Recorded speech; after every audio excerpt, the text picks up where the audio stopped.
ਸਿੰਘ ਵਿਸਾਲਾ। ਤਰਉ ਤਰ ਪਰ ਪੁਨ ਪੁਨ ਸੀਸਾ ਜੀ। ਪੁਨ ਪੁਨ ਸੀਸਾ। ਬੰਦਾ ਬਾਰ ਬਾਰ ਜਗਦੀਸਾ। ਏਕੰਕਾਰ ਸਤਿਗੁਰੂ ਤਹ ਪ੍ਰਸਾਦ ਸਚ ਹੋਏ। ਵਾਹਿਗੁਰੂ ਜੀ ਕੀ ਫਤਿਹ ਹੈ ਬਿਗਨ ਬਿਨਾਸਨ ਸੋਏ। ਵਾਹਿਗੁਰੂ ਜੀ ਕੀ ਫਤਿਹ ਹੈ ਬਿਗਨ ਬਿਨਾਸਨ ਸੋਏ। ਸਤਨਾਮ ਸ੍ਰੀ ਵਾਹਿਗੁਰੂ ਸਾਹਿਬ ਜੀ। ਚੌਪਈ इस सेवा हित में चल आयो। मात बाप को ने उलटायो। सुन जेठा बोलियो तुम सियाने। उचते उपाओ कौन अब ठाने। वाहेगुरु जी का खालसा वाहेगुरु जी की फतेह।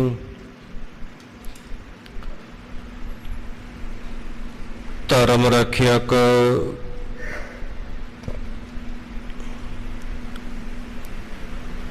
परोपकार त्याग अनुराग वैराग दी मूरत।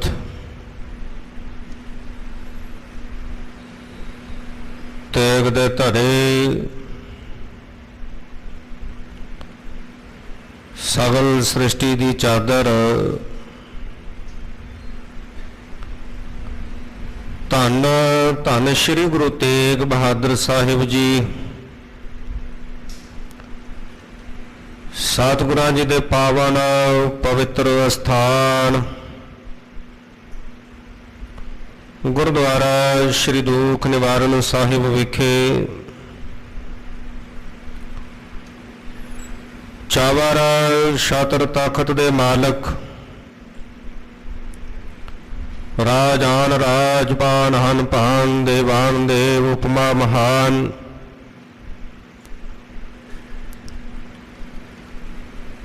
दिन दुनी दे पातशाह धन धन साहिब श्री गुरु ग्रंथ साहिब पातशाह जी की मुकद्दस गोद अंदर पिछले पैर दे सजे हुए सुंदर सचखंड दीवाना दे विच हाजरीन गुरु की सवारी गुरु प्यारी गुरु खालसा साध संगत जी आओ।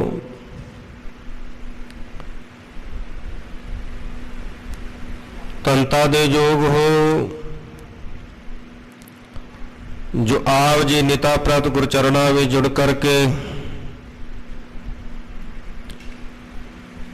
काल युग में कीर्तन प्रधाना गुरमुख जपिया लाए ध्याना।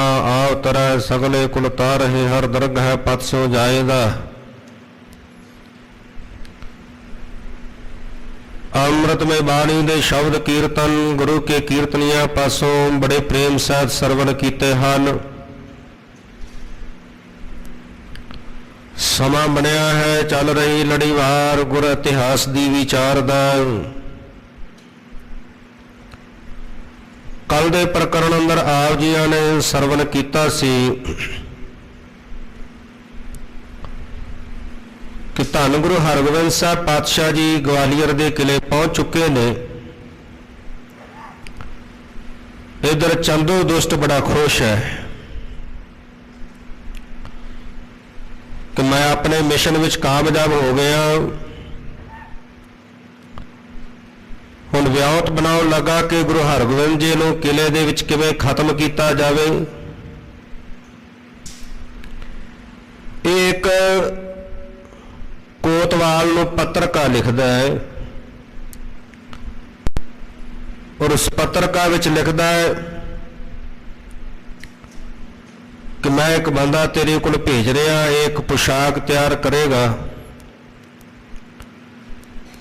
ਉਹ ਪੁਸ਼ਾਕ ਨੂੰ ਬਹੁਤ ਭਿਆਨਕ ਜ਼ਹਿਰ ਜਿਹੜਾ ਉਹ ਲਾ ਦੇਣਾ ਹੈ।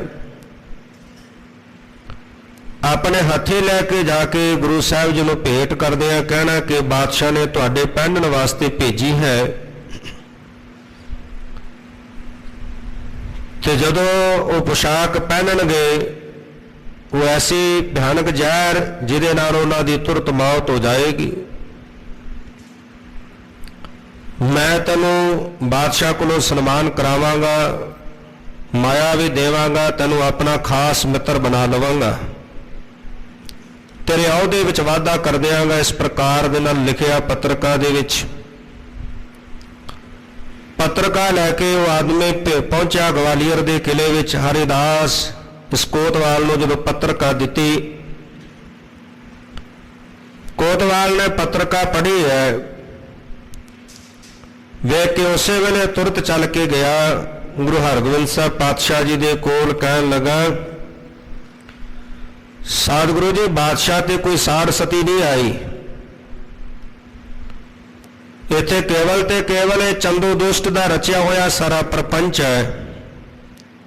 ਇਹ ਛਲ ਫਰੇਬ ਉਹਨੇ ਕਰਕੇ ਤੁਹਾਨੂੰ ਕਿਲੇ ਵਿੱਚ ਭੇਜਿਆ।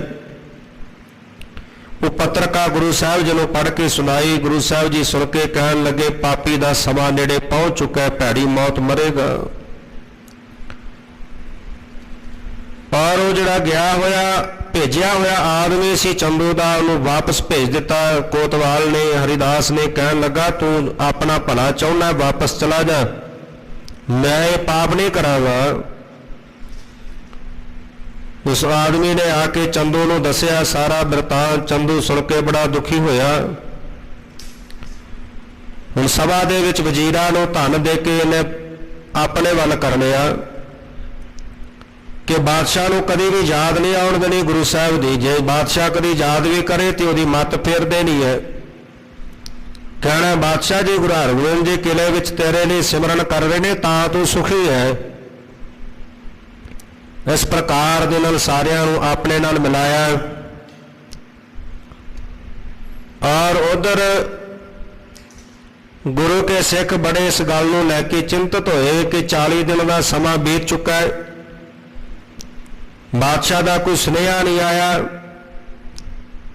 ਇਹ ਗੱਲ ਤਾਂ ਉਹ ਨਾ ਹੋਵੇ ਗੁਰੂ ਅਰਜਨ ਦੇਵ ਪਾਤਸ਼ਾਹ ਜੀ ਨੂੰ ਲਾਹੌਰ ਬੁਲਾ ਕੇ ਇਹਨਾਂ ਨੇ ਸ਼ਹੀਦ ਕਰ ਦਿੱਤਾ। ਕਿਤੇ ਐਸਾ ਨਾ ਮਨ ਵਿੱਚ ਸੋਚ ਕਰਕੇ ਬੈਠੇ ਹੋਣ। ਕੁਝ ਯਤਨ ਕਰਨਾ ਚਾਹੀਦਾ ਹੈ। ਆਪਸ ਵਿੱਚ ਮਿਲ ਕੇ ਬੈਠ ਕੇ ਵਿਚਾਰਾਂ ਕਰ ਰਹੇ ਹਨ। ਇਧਰੋਂ ਗੁਰੂ ਘਰ ਦੇ ਅਨੰਦ ਪਿਆਰੇ ਸੇਵਕ ਬ੍ਰਹਮ ਗਿਆਨੀ ਬਾਬਾ ਬੁੱਢਾ ਜੀ, ਜਿਹੜੇ ਮਾਤ ਗੰਗਾ ਜੀ ਦਾ ਹੁਕਮ ਪਾ ਕੇ ਸ੍ਰੀ ਅੰਮ੍ਰਿਤਸਰ ਸਾਹਿਬ ਤੋਂ ਗਵਾਲੀਅਰ ਦੇ ਕਿਲੇ ਵਿੱਚ ਸਤਿਗੁਰੂ ਪਾਤਸ਼ਾਹ ਜੀ ਦੀ ਖਬਰਸਾਰ ਲੈਣ ਵਾਸਤੇ ਪਹੁੰਚੇ। ਸਿੱਖਾਂ ਨਾਲ ਮਿਲਾਪ ਹੋਇਆ ਹੈ ਤੇ ਕਿਵੇਂ ਅੱਗੇ ਸਾਰੀ ਆਪਣੀ ਵਾਰਤਾ ਭਾਈ ਜੇਠਾ ਜੀ, ਭਾਈ ਪ੍ਰਾਣਾ ਜੀ ਆਦਿਕ ਸਿੱਖ ਬਾਬਾ ਬੁੱਢਾ ਜੀ ਨਾਲ ਮਿਲ ਕੇ ਸਾਂਝੀ ਕਰਦੇ ਨੇ। ਆਓ ਇਥੋਂ ਅਗਲੇਰੇ ਪ੍ਰਕਰਨ ਨਾਲ ਜੁੜਨ ਵਾਸਤੇ ਮਨ ਬਿਰਤੀਆਂ ਨੂੰ ਕਾਗਰ ਕਰਨ ਦੇ ਲਈ ਰਸਨਾ ਦੀ ਕਲਿਆਣ ਹਿਤ ਆਖਣਾ ਕਰੀਏ ਜੀ। ਸਤਨਾਮ ਸ੍ਰੀ ਵਾਹਿਗੁਰੂ ਸਾਹਿਬ ਜੀ। ਸਤਨਾਮ ਸ੍ਰੀ ਵਾਹਿਗੁਰੂ ਸਾਹਿਬ ਜੀ। ਚੌਪਈ ਇਸ ਸੇਵਾ ਹਿਤ ਮੈਂ ਚਲ ਆਇਓ। ਬਾਬਾ ਬੁੱਢਾ ਜੀ ਜਦੋਂ ਇਹਨਾਂ ਪੰਜਾਂ ਸਿੰਘਾਂ ਨੂੰ ਮਿਲੇ, ਇਹਨਾਂ ਨੇ ਬਾਬਾ ਬੁੱਢਾ ਜੀ ਨੂੰ ਨਮਸਕਾਰ ਕੀਤੀ, ਬਿਠਾਇਆ ਤੇ ਦੱਸਣਾ ਕੀਤਾ ਸਾਰਾ ਹਾਲ। ਸੁਣ ਕਰਕੇ ਬਾਬਾ ਬੁੱਢਾ ਜੀ ਕਹਿਣ ਲੱਗੇ, ਇਹ ਸੇਵਾ ਕਰਨ ਵਾਸਤੇ ਮੈਂ ਚੱਲ ਕੇ ਇੱਥੇ ਆਇਆ।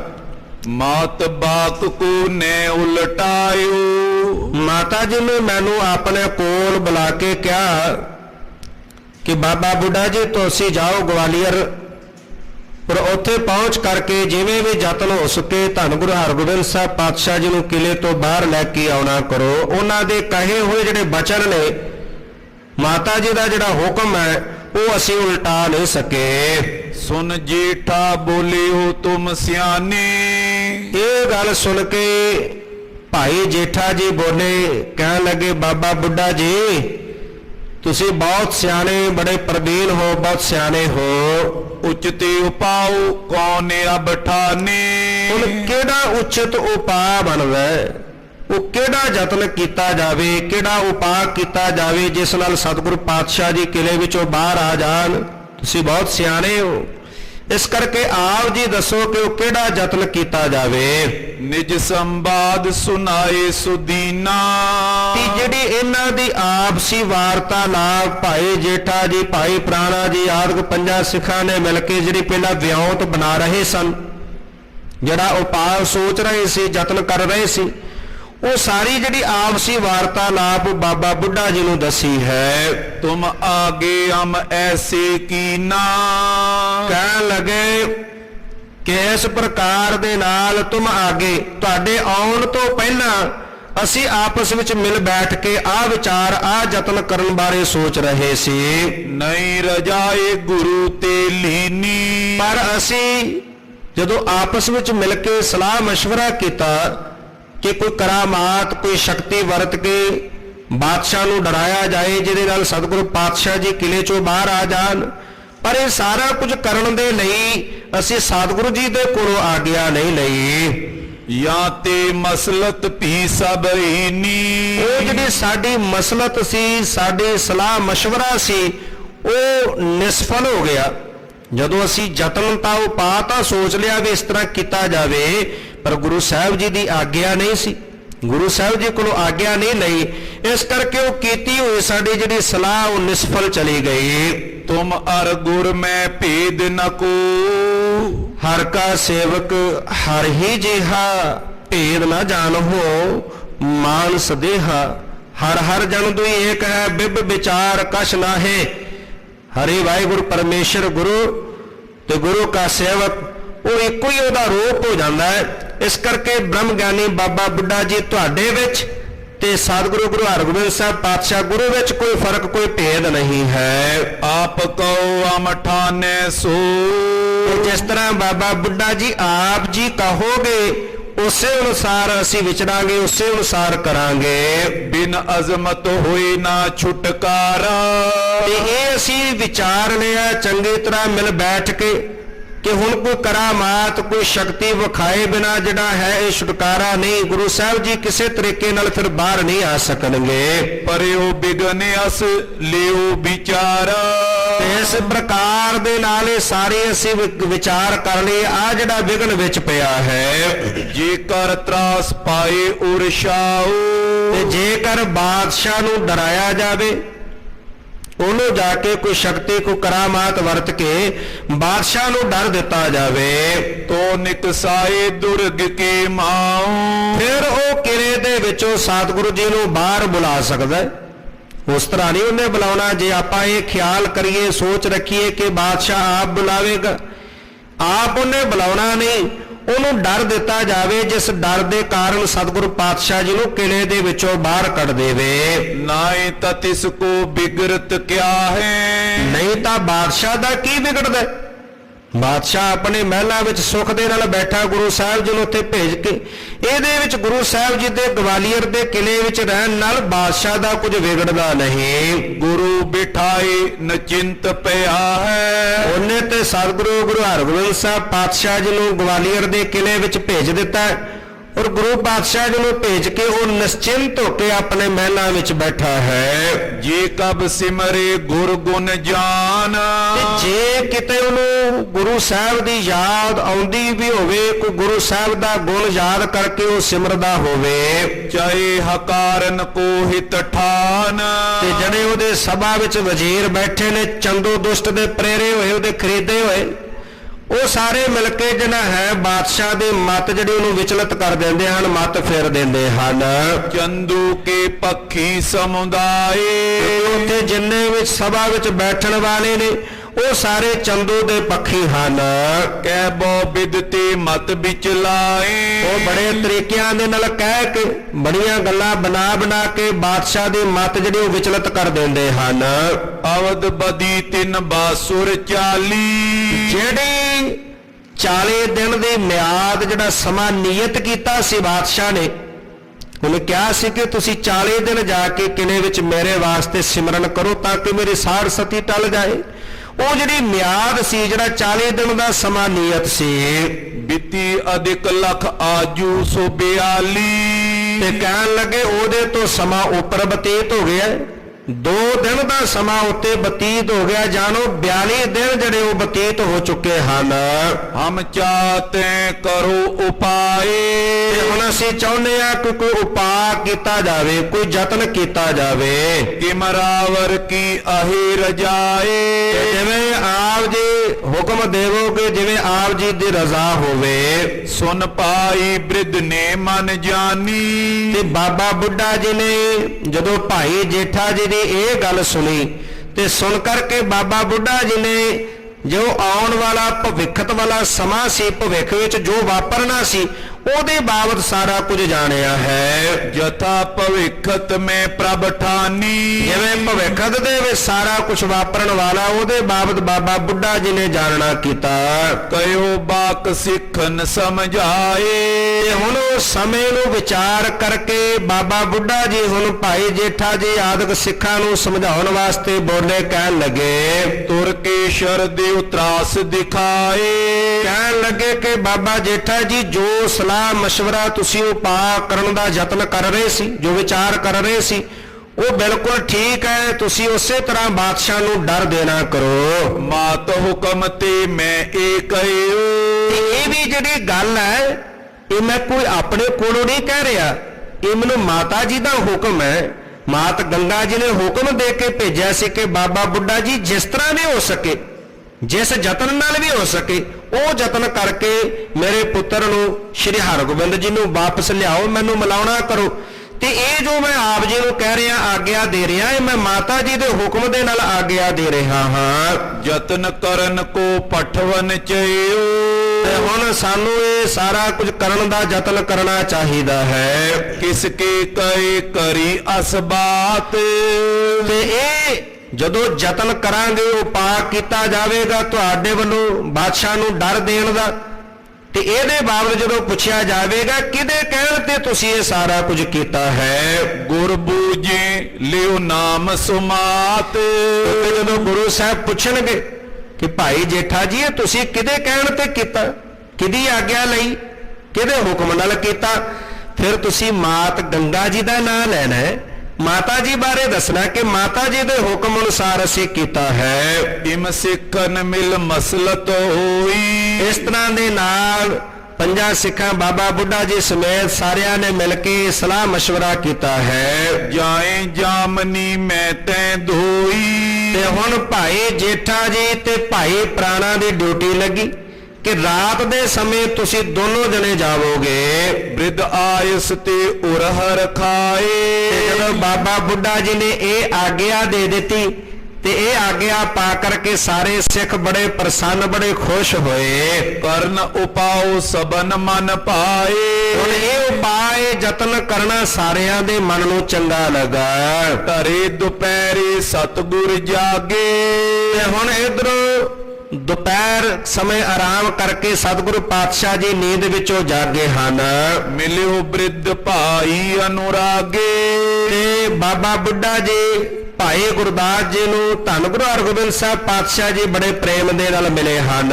ਜਿਮ ਬੂਜੀ ਸੁਧ ਸਰਬ ਬਤਾਈ। ਤੇ ਗੁਰੂ ਹਰਗੋਬਿੰਦ ਸਾਹਿਬ ਪਾਤਸ਼ਾਹ ਜੀ ਨੇ ਕੁਸ਼ਲ ਪੁੱਛਿਆ, ਸਾਰਿਆਂ ਦੀ ਖੁਸ਼ੀ ਬਾਰੇ ਖਬਰਸਾਰ ਜਾਣਨਾ ਕੀਤੀ ਕਿ ਸਾਰੇ ਮੰਗਲ ਹਨ, ਖੁਸ਼ੀ ਸਹਿਤ ਹਨ, ਸਾਰੇ ਸੁਖ ਸ਼ਾਂਤੀ ਦੇ ਵਿੱਚ ਹਨ। ਜਿਵੇਂ ਸਾਰੀ ਖਬਰਸਾਰ ਪੁੱਛੀ ਉਸੇ ਤਰ੍ਹਾਂ ਬਾਬਾ ਬੁੱਢਾ ਜੀ ਨੇ ਸਾਰੀ ਦੱਸਣਾ ਕੀਤੀ ਹੈ। ਅਤ ਆਨੰਦ ਪਿਕਰਿਓ ਸਮਾਈ। ਇਸ ਪ੍ਰਕਾਰ ਦੇ ਨਾਲ ਬੜੇ ਆਨੰਦ ਦੇ ਸਹਿਤ ਜਿਹੜਾ ਹੈ ਗੁਰੂ ਸਾਹਿਬ ਜੀ ਨੂੰ ਮਿਲ ਕਰਕੇ ਜਦੋਂ ਸਾਰੀ ਖਬਰਸਾਰ ਦੇ ਰਹੇ, ਬੜਾ ਆਨੰਦ ਵਧਿਆ ਹੈ। ਦੋਹਰਾ ਸ਼੍ਰੀ ਹਰਗੋਬਿੰਦ ਬ੍ਰਿਧ ਕੋ ਦੇਖ ਰਹੇ ਹਰ ਖਾਏ। ਸਤਿਗੁਰੂ ਧੰਨ ਸ਼੍ਰੀ ਗੁਰੂ ਹਰਗੋਬਿੰਦ ਸਾਹਿਬ ਪਾਤਸ਼ਾਹ ਜੀ ਬਾਬਾ ਬੁੱਢਾ ਜੀ ਨੂੰ ਆਇਆ ਵੇਖ ਕੇ, ਬਾਬਾ ਬੁੱਢਾ ਜੀ ਵੱਲ ਵੇਖ ਕਰਕੇ ਸਤਿਗੁਰੂ ਪਾਤਸ਼ਾਹ ਜੀ ਬੜੇ ਪ੍ਰਸੰਨ ਤੇ ਬੜੇ ਖੁਸ਼ ਹੋ ਰਹੇ ਹਨ। ਕਹੋ ਸੁਦਾ ਸਰ ਸੁਧ ਸਕਲ ਸਿੱਖ ਸੰਗਤ ਸਮੁਦਾਏ। ਕਹਿਣ ਲੱਗੇ ਬਾਬਾ ਬੁੱਢਾ ਜੀ ਸੁਦਾਸਰ ਸ੍ਰੀ ਅੰਮ੍ਰਿਤਸਰ ਸਾਹਿਬ ਦੀ ਜਿਹੜੀ ਖਬਰਸਾਰ ਹੈ ਉਹ ਸਾਨੂੰ ਦੱਸਣਾ ਕਰੋ ਕਿ ਸਾਰੀਆਂ ਸਿੱਖ ਸੰਗਤਾਂ ਕੁਸ਼ਲ ਆਨੰਦ ਦੇ ਸਹਿਤ ਹਨ। ਚੌਪਈ ਪ੍ਰਿਆ ਪੁੱਤਰਾ ਜੋ ਪ੍ਰਤੀਕ ਤੇ ਆਵੇ। ਸਾਡੇ ਪੁੱਤਰ ਨੂੰ ਪਿਆਰ ਕਰਨ ਵਾਲੀ ਜਿਹੜੀ ਮਾਤਾ ਹੈ ਉਹ ਉਡੀਕ ਰਹੀ ਹੈ ਸਾਡੇ ਆਉਣ ਨੂੰ, ਕਿਉਂਕਿ ਮਾਂ ਦਾ ਸਨੇਹ ਹੋਇਆ ਕਰਦਾ ਪੁੱਤਰ ਨਾਲ, ਤੇ ਪੁੱਤਰ ਨੂੰ ਪਿਆਰ ਕਰਨ ਵਾਲੇ ਜਿਹੜੇ ਮਾਤਾ ਜੀ ਹਨ ਉਹ ਬੜੇ ਪ੍ਰੇਮ ਨਾਲ ਬੜੇ ਧੀਰਜ ਦੇ ਸਹਿਤ ਆਪਣੇ ਪੁੱਤਰ ਦੀ ਆਉਣ ਦੀ ਉਡੀਕ ਕਰ ਰਹੇ ਹਨ। ਅਸਮਮ ਮਾਤ ਸਨੇਹ ਉਪਾਵੇ। ਇਸ ਪ੍ਰਕਾਰ ਦੇ ਨਾਲ ਸਾਡੇ ਆਉਣ ਦੇ ਲਈ ਮਾਤਾ ਜੀ ਹਿਰਦੇ ਵਿੱਚ ਸਨੇਹ ਪ੍ਰੇਮ ਧਾਰਨ ਕਰਦੇ ਹਨ। ਸਕਲ ਕੁਸ਼ਲ ਤਿਨ ਆਹੇ ਸਰੀਰ। ਦੱਸਣਾ ਕਰੋ ਬਾਬਾ ਬੁੱਢਾ ਜੀ ਮਾਤਾ ਜੀ ਉਹਨਾਂ ਦਾ ਸਰੀਰ ਠੀਕ ਹੈ, ਉਹ ਤੰਦਰੁਸਤ ਹਨ, ਬੜੇ ਕੁਸ਼ਲ ਤੇ ਆਨੰਦ ਦੇ ਸਹਿਤ ਹਨ, ਉਹਨਾਂ ਦੇ ਬਾਰੇ ਸਾਨੂੰ ਦੱਸਣਾ ਕਰੋ। ਇਕਨ ਚੈਤ ਮਮ ਕੋ ਯੁਤ ਧੀਰ। ਇਹ ਸਾਨੂੰ ਵੇਖਣਾ ਚਾਹੁੰਦੇ ਨੇ ਧੀਰਜ ਧਾਰਨ ਕਰਕੇ, ਉਡੀਕਦੇ ਹੋਣਗੇ ਕਿ ਕਦੋਂ ਆਉਣ ਲਾਲ ਜੀ ਤੇ ਉਹਨਾਂ ਦੇ ਦਰਸ਼ਨ ਕਰੀਏ, ਉਹਨਾਂ ਨੂੰ ਵੇਖਣਾ ਕਰੀਏ। ਇਹ ਧੀਰਜ ਧਾਰਨ ਕਰਕੇ ਹਿਰਦੇ ਦੇ ਵਿੱਚ ਉਡੀਕ ਕਰਦੇ ਹੋਣਗੇ, ਇਹ ਸਾਨੂੰ ਦੱਸਣਾ ਕਰੋ। ਕਿਮ ਆਗਵਨ ਆਪ ਕੋ ਪਇਓ। ਤੇ ਆਪ ਜੀ ਦਾ ਇੱਥੇ ਆਉਣਾ ਕਿਵੇਂ ਹੋਇਆ? ਬਾਬਾ ਬੁੱਢਾ ਜੀ ਕੋਲੋਂ ਪੁੱਛਦੇ ਨੇ, ਸਤਿਗੁਰੂ ਪਾਤਸ਼ਾਹ ਮਾਤਾ ਜੀ ਬਾਰੇ ਪੁੱਛਿਆ ਤੇ ਨਾਲ ਹੀ ਪੁੱਛਿਆ ਕਿ ਇੱਥੇ ਆਉਣ ਦਾ ਕੀ ਕਾਰਨ, ਕਿਵੇਂ ਤੁਸੀਂ ਚੱਲ ਕੇ ਆਏ ਹੋ? ਕਾਇਆ ਨਿਬਲ ਖੇਦ ਮਗ ਲਿਓ। ਬਾਬਾ ਬੁੱਢਾ ਜੀ ਤੁਹਾਡੀ ਉਮਰਾਂ ਬਹੁਤ ਵੱਡੀ ਹੋ ਚੁੱਕੀ ਹੈ, ਸਰੀਰ ਬਿਰਧ ਹੋ ਚੁੱਕਾ ਹੈ ਤੇ ਬਿਰਧ ਹੋਣ ਕਰਕੇ ਸਰੀਰ ਦਾ ਬਲ ਵੀ ਘਟਿਆ ਹੈ। ਅਸ ਪਰ ਚੜਨੋ ਚਲਨ ਹਮੇਸ਼। ਕਿਉਂਕਿ ਬਹੁਤ ਲੰਬਾ ਪੈਂਡਾ ਹੈ ਸ਼੍ਰੀ ਅੰਮ੍ਰਿਤਸਰ ਸਾਹਿਬ ਤੋਂ ਚੱਲ ਕਰਕੇ ਗਵਾਲੀਅਰ ਦਾ। ਅੱਜ ਵਰਗੀਆਂ ਕੋਈ ਉਦੋਂ ਸੜਕਾਂ ਥੋੜਾ ਹੋਇਆ ਕਰਦੀਆਂ ਸਨ, ਘੋੜਿਆਂ ਤੇ ਸਵਾਰ ਹੋ ਕੇ ਰਸਤੇ ਐਸੇ ਹੋਇਆ ਕਰਦੇ ਸਨ ਜਿੱਥੋਂ ਜਾਣਾ। ਪਾਤਸ਼ਾਹ ਕਹਿਣ ਲੱਗੇ ਘੋੜੇ ਤੇ ਸਵਾਰ ਹੋ ਕੇ ਨਾ ਲੰਬਾ ਪੈਂਡਾ ਤੈਅ ਕਰਕੇ ਚੱਲਣਾ ਪੈਂਦਾ ਹੈ। ਹੋਇਓ ਹੋਏ ਗੋ ਸ਼ਰਮਤ ਵਿਸ਼ੇਸ਼। ਚਲਦਿਆਂ ਇੰਨਾ ਲੰਬਾ ਪੈਂਡਾ ਤੈਅ ਕਰਦਿਆਂ ਬਾਬਾ ਬੁੱਢਾ ਜੀ ਸਰੀਰ ਨੂੰ ਥਕਾਵਟ ਵੀ ਹੋਈ ਹੋਵੇਗੀ। ਸ਼੍ਰੀ ਨਾਨਕ ਕੇ ਹੀਰਨ ਹਾਰੇ। ਧੰਨ ਸਾਹਿਬ ਸ਼੍ਰੀ ਗੁਰੂ ਨਾਨਕ ਸਾਹਿਬ ਪਾਤਸ਼ਾਹ ਜੀ ਦੇ ਦਰਸ਼ਨ ਕਰਦੇ ਆਏ, ਉਹਨਾਂ ਦੇ ਸਮੇਂ ਤੋਂ ਹੋ, ਉਹਨਾਂ ਦੇ ਸਮੇਂ ਤੋਂ ਗੁਰੂ ਘਰ ਦੇ ਵਿੱਚ ਸੇਵਾ ਕਰ ਰਹੇ ਹੋ। ਵੱਡੀ ਅਵਸਥਾ ਬਲ ਤਨ ਹਾਰੇ। ਇਸ ਕਰਕੇ ਤੁਹਾਡੀ ਉਮਰਾਂ ਬਹੁਤ ਵੱਡੀ ਹੈ, ਬਹੁਤ ਲੰਬੀ ਆਰਜੂ ਹੈ ਆਪ ਜੀ ਦੀ, ਤੇ ਲੰਬੀ ਆਰਜੂ ਵੱਡੀ ਉਮਰਾਂ ਹੋਣ ਕਰਕੇ ਬਜ਼ੁਰਗੀ ਦੀ ਅਵਸਥਾ ਹੋਣ ਕਰਕੇ ਸਰੀਰ ਜਿਹੜਾ ਥੋੜਾ ਨਿਰਬਲ ਵੀ ਹੈ। ਬੈਠ ਰਹਿ ਨਹੀਂ ਤੁਮ ਬਨ ਆਵੇ। ਬਾਬਾ ਬੁੱਢਾ ਜੀ ਹੁਣ ਤੁਹਾਡਾ ਤਾਂ ਬੈਠ ਰਹਿਣਾ ਹੀ ਬਣ ਆਉਂਦਾ ਹੈ ਕਿ ਤੁਸੀਂ ਬੈਠ ਕਰਕੇ ਸੇਵਾ ਨਿਭਾਓ। ਸਫ਼ਰ ਬੜਾ ਲੰਬਾ ਹੈ, ਇੰਨਾ ਲੰਬਾ ਸਫ਼ਰ ਕਰਨਾ ਬਜ਼ੁਰਗੀ ਦੀ ਅਵਸਥਾ ਹੈ, ਇਸ ਕਰਕੇ ਆਪ ਜੀ ਦਾ ਬੈਠੇ ਰਹਿਣਾ ਹੀ ਜਿਹੜਾ ਉਹ ਉਚਿਤ ਹੈ। ਦਰਸ਼ਨ ਤੇ ਗਨ ਦੋਸ਼ ਮਿਟਾਵੇ। ਆਪ ਜੀ ਦੇ ਦਰਸ਼ਨ ਕਰਕੇ ਸਿੱਖ ਸੰਗਤਾਂ ਬੇਅੰਤ ਆਪਣੇ ਦੋਸ਼ ਮਿਟਾਉਂਦੀਆਂ ਨੇ। ਬਾਬਾ ਬੁੱਢਾ ਜੀ ਆਪ ਜੀ ਦੇ ਦਰਸ਼ਨ ਕਰਕੇ ਤੁਸੀਂ ਧੰਨ ਗੁਰੂ ਨਾਨਕ ਸਾਹਿਬ ਪਾਤਸ਼ਾਹ ਜੀ ਤੋਂ ਲੈ ਕੇ ਗੁਰੂ ਸਾਹਿਬਾਨ ਦੇ ਦਰਸ਼ਨ ਕਰਦੇ ਆ ਰਹੇ ਹੋ, ਗੁਰੂ ਦਾ ਰੂਪ ਹੋ ਚੁੱਕੇ ਹੋ। ਇਸ ਕਰਕੇ ਆਪ ਜੀ ਦੇ ਦਰਸ਼ਨ ਕਰਕੇ ਬੇਅੰਤ ਸਿੱਖ ਸੰਗਤਾਂ ਆਪਣੇ ਜਿਹੜੇ ਦੋਸ਼ ਨੇ ਉਹ ਪਾਪ ਨੇ ਖਤਮ ਕਰਦੀਆਂ ਹਨ। ਬਚਨ ਤੁਮਾਰੇ ਸੁਦਾ ਸਮਾਨ। ਤੁਹਾਡੇ ਜਿਹੜੇ ਬਚਨ ਹਨ ਬਾਬਾ ਬੁੱਢਾ ਜੀ ਉਹ ਅੰਮ੍ਰਿਤ ਦੇ ਸਮਾਨ ਹਨ। ਜਿਹੜੇ ਬਚਨ ਤੁਸੀਂ ਕਰਦੇ ਹੋ ਉਹ ਬਚਨ ਆਪ ਜੀ ਦੇ ਅੰਮ੍ਰਿਤ ਦੇ ਸਮਾਨ ਹਨ। ਸ਼ਰਵਨ ਕਰੇ ਸੁਖ ਲਏ ਮਹਾਨ। ਜਿਹੜੇ ਆਪ ਜੀ ਦੇ ਬਚਨ ਸਰਵਣ ਕਰਦੇ ਹਨ, ਜਿਹੜੀਆਂ ਸੰਗਤਾਂ ਆਪ ਜੀ ਦੇ ਬਚਨ ਸੁਣਦੀਆਂ ਨੇ ਉਹ ਮਹਾਨ ਵੱਡਾ ਸੁਖ ਪ੍ਰਾਪਤ ਕਰਦੀਆਂ ਹਨ। ਕਿਰਪਾ ਸਹਿਤ ਕੋਮਲ ਗੁਰਬਾਣੀ। ਤੇ ਕਿਰਪਾ ਦੇ ਘਰ ਸਤਿਗੁਰੂ ਪਾਤਸ਼ਾਹ ਧੰਨ ਗੁਰੂ ਹਰਗੋਬਿੰਦ ਸਾਹਿਬ ਪਾਤਸ਼ਾਹ ਜੀ ਦੇ ਮੁਖ ਤੋਂ ਜਦੋਂ ਐਸੀ ਪਾਵਨ ਕੋਮਲ ਬਾਣੀ ਕੋਮਲੇ ਬਚਨ ਸੁਨੇ ਹਨ। ਸੁਨਤ ਆਨੰਦ ਤੇ ਆਪ ਬਖਾਨੀ। ਜਿਹੜੇ ਬੜੇ ਆਨੰਦ ਦੇਣ ਵਾਲੇ ਬੋਲ ਸਨ, ਬਚਨ ਸਨ, ਉਹ ਆਪ ਗੁਰੂ ਸਾਹਿਬ ਜੀ ਨੇ ਵਿਖਿਆਨ ਕੀਤੇ ਮੁਖ ਤੋਂ ਬੋਲੇ। ਛੋਰ ਸੁਦਾ ਸਰ ਕੋ ਜਿਮਿ ਆਏ। ਹੁਣ ਜਿਵੇਂ ਸ਼੍ਰੀ ਅੰਮ੍ਰਿਤਸਰ ਸਾਹਿਬ ਤੋਂ ਚੱਲ ਕਰਕੇ ਬਾਬਾ ਬੁੱਢਾ ਜੀ ਗਏ, ਕੁਸ਼ਲ ਛੇਮ ਸੋ ਬਸੇ ਤਿਥਾਏ। ਤੇ ਦੱਸਿਆ ਕਹਿਣ ਲੱਗੇ ਸਤਿਗੁਰੂ ਪਾਤਸ਼ਾਹ ਜੀ ਆਪ ਜੀ ਜਿਵੇਂ ਸ੍ਰੀ ਅੰਮ੍ਰਿਤਸਰ ਸਾਹਿਬ ਵਿਖੇ ਸਿੱਖ ਸੰਗਤਾਂ ਨੂੰ ਛੱਡ ਕੇ ਆਏ ਸੀ, ਉਸੇ ਤਰ੍ਹਾਂ ਆਪ ਜੀ ਦੀ ਕਿਰਪਾ ਦੇ ਸਹਿਤ ਸਾਰੀਆਂ ਸਿੱਖ ਸੰਗਤਾਂ ਸੁਖ ਸ਼ਾਂਤੀ ਦੇ ਵਿੱਚ ਹਨ, ਬੜੀਆਂ ਕੁਸ਼ਲ ਤੇ ਆਨੰਦ ਦੇ ਸਹਿਤ ਵਸ ਰਹੀਆਂ ਹਨ। ਸਰਬ ਔਰ ਤੇ ਸੰਗਤ ਆਵੇ, ਚਾਰੇ ਪਾਸਿਆਂ ਤੋਂ ਚੱਲ ਕੇ ਸੰਗਤਾਂ ਸ੍ਰੀ ਅੰਮ੍ਰਿਤਸਰ ਸਾਹਿਬ ਦਰਸ਼ਨ ਕਰਨ ਵਾਸਤੇ ਪਹੁੰਚਦੀਆਂ ਹਨ। ਮੁੱਦਤ ਹਿਰਦੇ ਅੰਮ੍ਰਿਤ ਸਰ ਨਾਵੇ, ਤੇ ਆ ਕੇ ਬੜੇ ਆਨੰਦ ਦੇ ਸਹਿਤ ਹਿਰਦਿਆਂ ਵਿੱਚ ਪ੍ਰੇਮ ਲੈ ਕੇ ਉਤਸ਼ਾਹ ਖੁਸ਼ੀ ਦੇ ਸਹਿਤ ਸ੍ਰੀ ਅੰਮ੍ਰਿਤਸਰ ਸਾਹਿਬ ਪਹੁੰਚ ਕੇ ਸਰੋਵਰ ਵਿੱਚ ਇਸ਼ਨਾਨ ਕਰਦੀਆਂ ਹਨ। ਹਰ ਮੰਦਰ ਮੈਂ ਜਾਏ ਬਹੋਰੀ, ਫਿਰ ਇਸ਼ਨਾਨ ਕਰਕੇ ਕਰ ਇਸ਼ਨਾਨ ਸਿਮਰ ਪ੍ਰਭ ਆਪਣਾ, ਮਨ ਤਨ ਭਏ ਅਰੋਗਾ ਰਾਮਦਾਸ ਸਰੋਵਰ ਨਾਤੇ, ਸਭ ਉਤਰੇ ਪਾਪ ਕਮਾਤੇ। ਉਹ ਪਾਵਨ ਸਰੋਵਰ ਵਿੱਚ ਇਸ਼ਨਾਨ ਕਰਕੇ ਜਿੱਥੇ ਤਨ ਦੀ ਪਵਿੱਤਰਤਾ ਪ੍ਰਾਪਤ ਕਰਦੀਆਂ ਪਾਤਸ਼ਾਹ, ਉੱਥੇ ਸੱਚਖੰਡ ਸ੍ਰੀ ਹਰਿਮੰਦਰ ਸਾਹਿਬ ਦਰਸ਼ਨਾਂ ਵਾਸਤੇ ਪਹੁੰਚਦੀਆਂ ਹਨ। ਪਰਮ ਪ੍ਰੇਮ ਤੇ ਅਰਪੇ ਅਕੋਰੀ, ਬੜੇ ਪ੍ਰੇਮ ਨਾਲ ਲਿਆ ਕੇ ਸ੍ਰੀ ਹਰਿਮੰਦਰ ਸਾਹਿਬ ਪਹੁੰਚ ਕਰਕੇ ਭੇਟਾਵਾਂ ਅਰਪਣ ਕਰਦੀਆਂ ਹਨ। ਸਿਮਰਤ ਇੱਕ ਦਰਸ ਤੁਹਾਰਾ, ਤੇ ਪਾਤਸ਼ਾਹ ਸਾਰੀਆਂ ਸਿੱਖ ਸੰਗਤਾਂ ਜਿੱਥੇ ਬੜੇ ਪ੍ਰੇਮ ਨਾਲ ਪਹੁੰਚਦੀਆਂ, ਇਸ਼ਨਾਨ ਕਰਦੀਆਂ, ਸੱਚਖੰਡ ਸ੍ਰੀ ਹਰਿਮੰਦਰ ਸਾਹਿਬ ਦੇ ਦਰਸ਼ਨ ਦੀਦਾਰ ਕਰਦੀਆਂ, ਉੱਥੇ ਪਾਤਸ਼ਾਹ ਆਪ ਜੀ ਨੂੰ ਸਿਮਰਦੀਆਂ, ਆਪ ਜੀ ਨੂੰ ਯਾਦ ਕਰਕੇ ਸਿੱਖ ਸੰਗਤਾਂ ਬੇਨਤੀਆਂ ਕਰਦੀਆਂ ਹਨ। ਕਰੇ ਪ੍ਰਤੀਕਨ ਭਾਉ ਉਦਾਰਾ, ਤੇ ਸਤਿਗੁਰੂ ਪਾਤਸ਼ਾਹ ਜੀ ਤੁਹਾਡੇ ਦਰਸ਼ਨਾਂ ਦੇ ਲਈ ਉਡੀਕ ਕਰਦੀਆਂ ਨੇ, ਬੇਨਤੀਆਂ ਕਰਦੀਆਂ ਹਨ। ਸਤਿਗੁਰੂ ਗੁਰੂ ਹਰਗੋਬਿੰਦ ਸਾਹਿਬ ਪਾਤਸ਼ਾਹ ਜੀ ਕਿਰਪਾ ਕਰਕੇ ਆਪਣੇ ਦਰਸ਼ਨ ਬਖਸ਼ੋ, ਆਪ ਜੀ ਦੇ ਦਰਸ਼ਨਾਂ ਦੇ ਉਡੀਕ ਵਿੱਚ ਹਨ।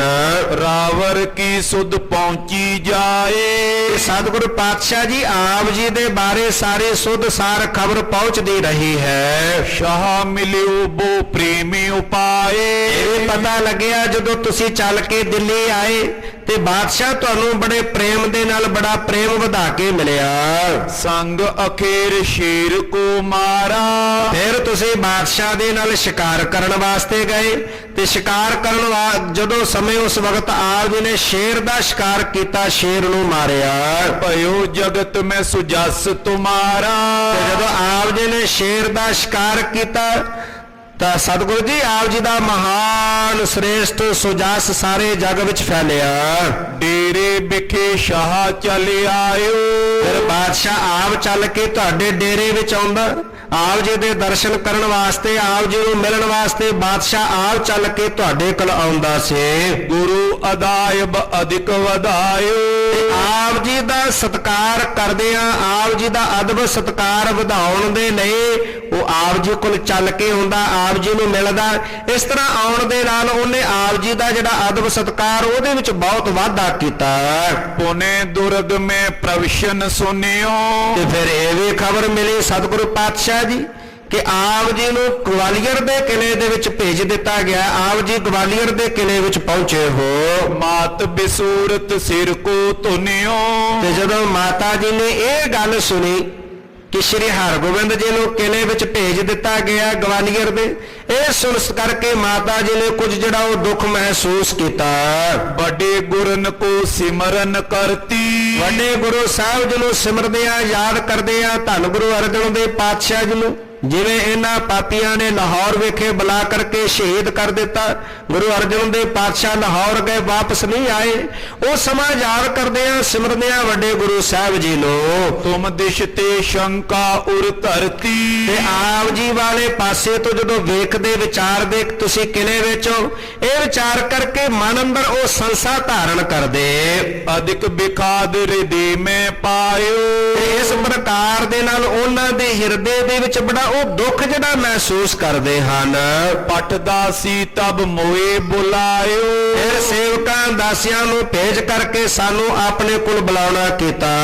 ਜਿਤ ਕੀ ਚਿੰਤਾ ਸਕਲ ਸੁਨਾਈ, ਉਹਨਾਂ ਦੇ ਹਿਰਦੇ ਦੀ ਜਿਹੜੀ ਚਿੰਤਾ ਸੀ ਉਹ ਸਾਰੀ ਚਿੰਤਾ ਭਲੇ ਪ੍ਰਕਾਰ ਦੇ ਨਾਲ ਸਾਨੂੰ ਸੁਣਾਉਣਾ ਕੀਤੀ। ਕਹਿਓ ਕਿ ਤੁਮ ਜਾਵਨ ਬਨ ਆਈ, ਮੈਨੂੰ ਨਾਲ ਹੀ ਹੁਕਮ ਕੀਤਾ, ਕਹਿਣ ਲੱਗੇ ਬਾਬਾ ਬੁੱਢਾ ਜੀ ਹੁਣ ਤੁਹਾਡਾ ਉੱਥੇ ਜਾਣਾ ਬਣਦਾ ਹੈ। ਸ਼੍ਰੀ ਹਰਗੋਬਿੰਦ ਜੀ ਨੂੰ ਉਹਨਾਂ ਗਵਾਲੀਅਰ ਦੇ ਕਿਲੇ ਵਿੱਚ ਭੇਜ ਦਿੱਤਾ ਹੈ। ਇਸ ਕਰਕੇ ਤੁਸੀਂ ਸਿਆਣੇ ਹੋ ਤੇ ਹੁਣ ਤੁਹਾਡਾ ਉੱਥੇ ਜਾਣਾ ਬਣਦਾ ਹੈ। ਕਾਰਜ ਸਕਲ ਸੁਧਾਰੋ ਜਾਏ। ਤੁਸੀਂ ਜਾ ਕੇ ਉੱਥੇ ਭਲੇ ਪ੍ਰਕਾਰ ਦੇ ਨਾਲ ਸਾਰਾ ਜਿਹੜਾ ਕਾਰਜ ਆ ਉਹਨੂੰ ਸਵਾਰਨਾ ਕਰੋ। ਜਿਉ ਕਿਉ ਕਰ ਮਮ ਸੁਤ ਕੋ ਲਿਆਏ। ਜਿਵੇਂ ਕਿਵੇਂ ਕਰਕੇ ਮੇਰੇ ਪੁੱਤਰ ਸ਼੍ਰੀ ਹਰਗੋਬਿੰਦ ਜੀ ਨੂੰ ਲੈ ਕੇ ਆਉਣਾ ਕਰੋ। ਉਹਨਾਂ ਨੇ ਗਵਾਲੀਅਰ ਦੇ ਕਿਲੇ ਵਿੱਚ ਭੇਜ ਦਿੱਤਾ। ਇਸ ਕਰਕੇ ਮੇਰੇ ਮਨ ਅੰਦਰ ਸੰਸਾ ਵਧਿਆ ਹੈ, ਦੁੱਖ ਪੀੜਾ ਮਹਿਸੂਸ ਕਰ ਰਹੀ ਹਾਂ ਪੁੱਤਰ ਦੇ ਉੱਥੇ ਜਾਣ ਕਰਕੇ।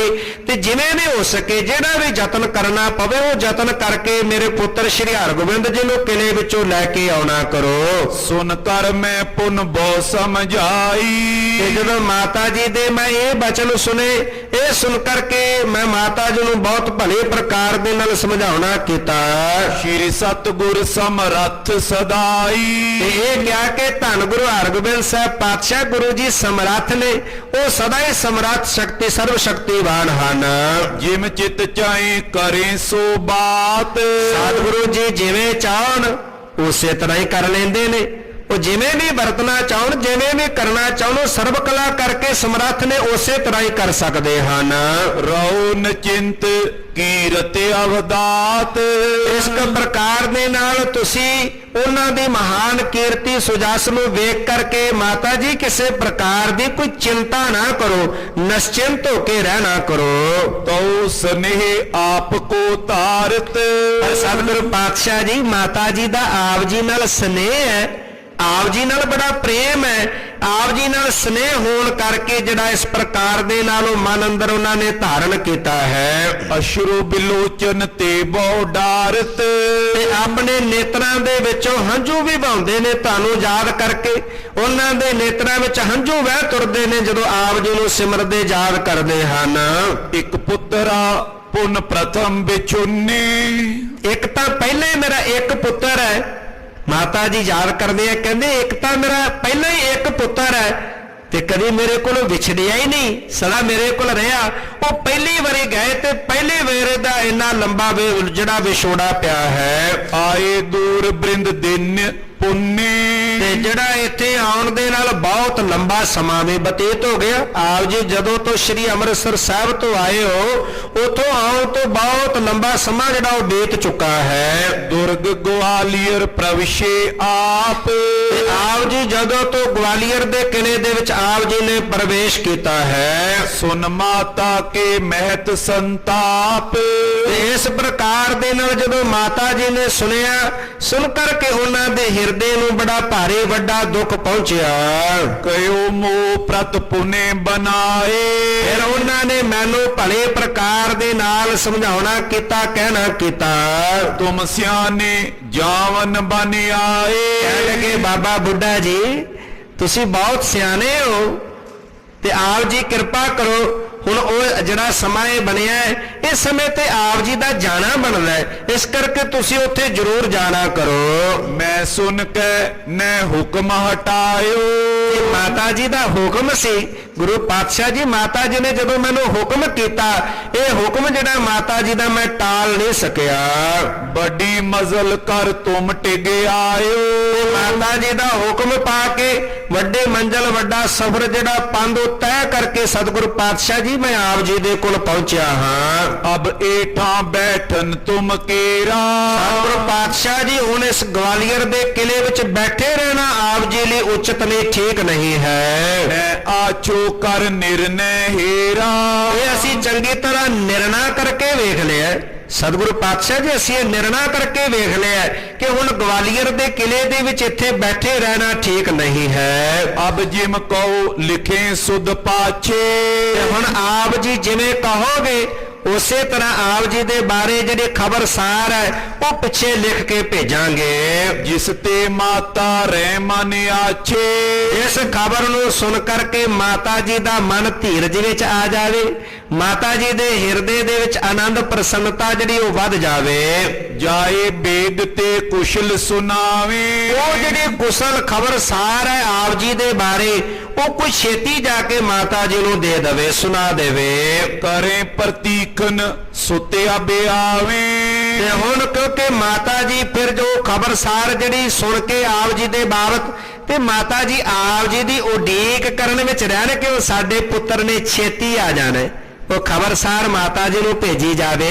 ਉਹ ਖਬਰਸਾਰ ਸੁਣ ਕੇ ਮਾਤਾ ਜੀ ਆਪ ਜੀ ਦੀ ਉਡੀਕ ਵਿੱਚ ਰਹਿਣ ਕਿ ਹੁਣ ਸਾਡੇ ਪੁੱਤਰ ਸ਼੍ਰੀ ਹਰਗੋਬਿੰਦ ਜੀ ਨੇ ਛੇਤੀ ਹੀ ਸਾਡੇ ਕੋਲ ਆ ਜਾਣਾ ਹੈ। ਸੁਨ ਕਰ ਸ਼੍ਰੀ ਹਰਗੋਬਿੰਦ ਚੰਦ ਚੰਦਰਮਾ ਸਮਾਨ ਧੰਨ ਗੁਰੂ ਹਰਗੋਬਿੰਦ ਸਾਹਿਬ ਪਾਤਸ਼ਾਹ ਜੀ ਬਾਬਾ ਬੁੱਢਾ ਜੀ ਦੇ ਬਚਨ ਸੁਣ ਕਰਕੇ ਕਹਿ ਮੁਸਕਾਵਤ ਦੇਤੇ ਆਨੰਦ ਤੇ ਧੰਨ ਸਤਿਗੁਰੂ ਹਰਗੋਬਿੰਦ ਸਾਹਿਬ ਪਾਤਸ਼ਾਹ ਜੀ ਮੁਸਕਾਉਂਦੇ ਹੋਏ ਆਨੰਦ ਦੇ ਸਾਥ ਬੋਲੇ, ਸਭ ਬਿਦ ਲਿਖੋ ਮਾਤ ਕੋ ਧੀਰ। ਕਹਿਣ ਲੱਗੇ ਬਾਬਾ ਬੁੱਢਾ ਜੀ ਪੱਤਰਕਾ ਲਿਖੋ, ਚਿੱਠੀ ਲਿਖੋ, ਉਹਦੇ ਵਿੱਚ ਜਿਹੜਾ ਹੈ ਭਲੇ ਪ੍ਰਕਾਰ ਦੇ ਨਾਲ ਮਾਤਾ ਜੀ ਨੂੰ ਧੀਰਜ ਭਰੇ ਜਿਹੜੇ ਸ਼ਬਦ ਉਹ ਲਿਖਣਾ ਕਰੋ। ਸਹਿ ਸੇਵਕ ਹਮ ਕੁਸ਼ਲ ਸਰੀਰ। ਉਹਦੇ ਵਿੱਚ ਲਿਖੋ ਕਿ ਆਪਣੇ ਸੇਵਕਾਂ ਦੇ ਸਮੇਤ ਅਸੀਂ ਕੁਸ਼ਲ ਤੇ ਆਨੰਦ ਵਿੱਚ ਹਾਂ, ਸਾਰੇ ਤੰਦਰੁਸਤ ਠੀਕ ਠਾਕ ਹਾਂ। ਇਹ ਇਸ ਪ੍ਰਕਾਰ ਦੇ ਨਾਲ ਲਿਖੋ। ਕੇਤਕ ਦਿਨ ਮੈਂ ਦਰਸੇ ਆਏ।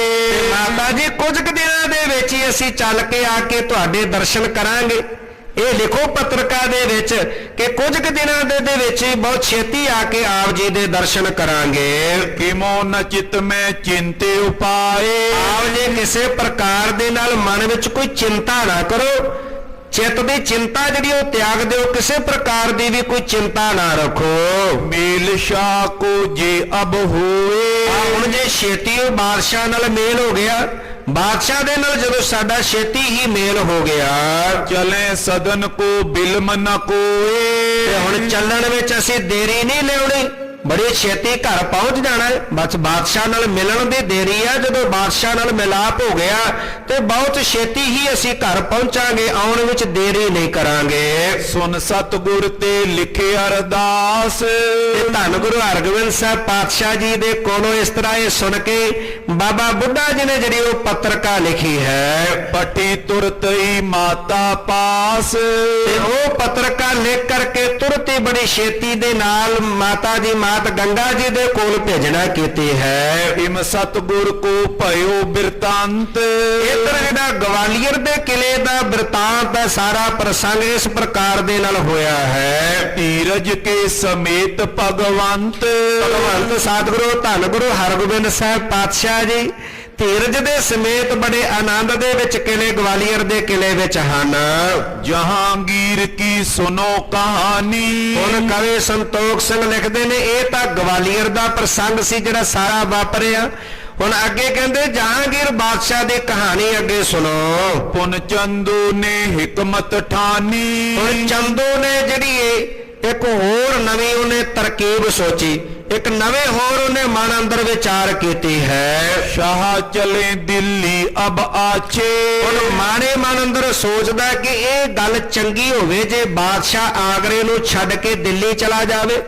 ਉਹ ਡਰ ਸੀ ਕਿ ਕਿਤੇ ਬਾਦਸ਼ਾਹ ਇੱਥੇ ਆਗਰੇ ਰਿਹਾ ਤੇ ਗਵਾਲੀਅਰ ਨੇੜੇ ਆ, ਕਿਤੇ ਗੁਰੂ ਸਾਹਿਬ ਨੂੰ ਬੁਲਾ ਹੀ ਨਾ ਲਵੇ।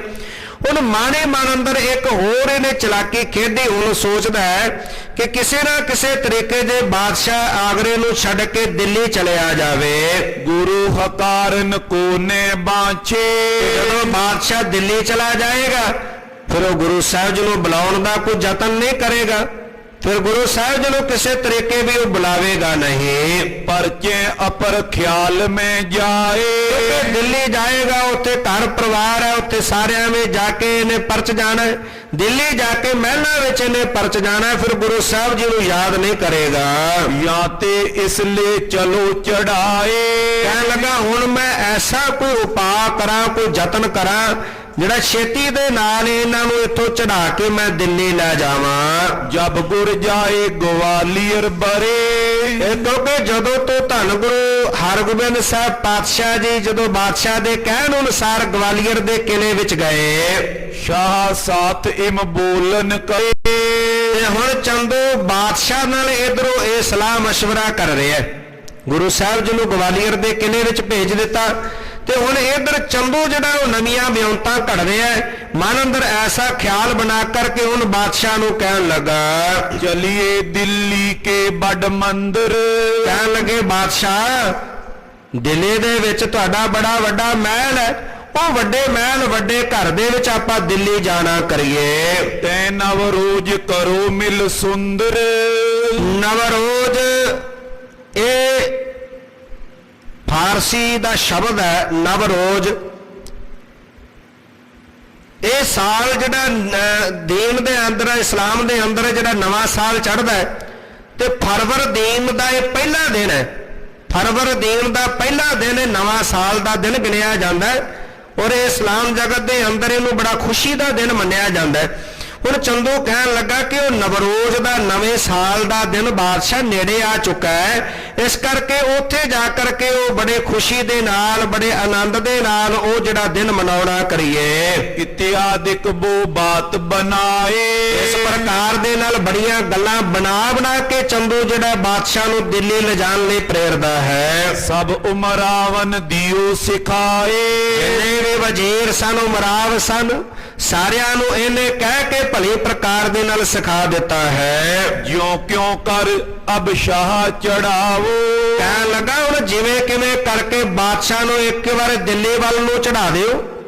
ਬਾਦਸ਼ਾਹ ਦੇ ਦਿੱਲੀ ਜਾਣ ਦੀ ਜਿਵੇਂ ਵੀ ਹੋ ਸਕੇ ਜਿਹੜਾ ਵੀ ਯਤਨ ਬਣੇ ਉਹ ਕਰਕੇ ਬਾਦਸ਼ਾਹ ਨੂੰ ਦਿੱਲੀ ਵੱਲ ਭੇਜਣ ਦੀ ਤਿਆਰੀ ਕੀਤੀ ਜਾਵੇ। ਚਲੋ ਸਕਲ ਨਿਜ ਘਰ ਸੁਖ ਪਾਵੋ। ਆਪਾਂ ਵੀ ਸਾਰੇ ਵਾਪਸ ਘਰ ਚੱਲੀਏ, ਲੰਬਾ ਸਮਾਂ ਹੋ ਗਿਆ ਇੱਥੇ ਆਇਆ, ਆਪੋ ਆਪਣੇ ਘਰਾਂ ਦੇ ਵਿੱਚ ਜਾ ਕੇ ਸੁਖ ਪਾਉਣਾ ਕਰੀਏ। ਦਿਨ ਪ੍ਰਤ ਸਰਬ ਕਚਹਿਰੀ ਕਹੇ। ਹੁਣ ਜਦੋਂ ਹਰ ਰੋਜ਼ ਬਾਦਸ਼ਾਹ ਦੀ ਕਚਹਿਰੀ ਸਭਾ ਲੱਗਦੀ ਹੈ, ਲੱਗੀ ਹੋਈ ਸਭਾ ਦੇ ਵਿੱਚ ਚੰਦੂ ਹਰ ਰੋਜ਼ ਇਹ ਗੱਲ ਨੂੰ ਦੁਬਾਰਾ ਕਰਕੇ ਬਾਦਸ਼ਾਹ ਨੂੰ ਪ੍ਰੇਰਦਾ ਹੈ। ਅਬ ਦਿੱਲੀ ਮੈਂ ਸੁਖ ਬੋ ਆਹੇ। ਕਹਿਣ ਲੱਗਾ ਹੁਣ ਤਾਂ ਦਿੱਲੀ ਦੇ ਵਿੱਚ ਬਹੁਤ ਵੱਡਾ ਸੁੱਖ ਹੈ, ਬੜੇ ਸੁੱਖ ਨੇ ਦਿੱਲੀ ਦੇ ਰਹਿਣ ਵਿੱਚ।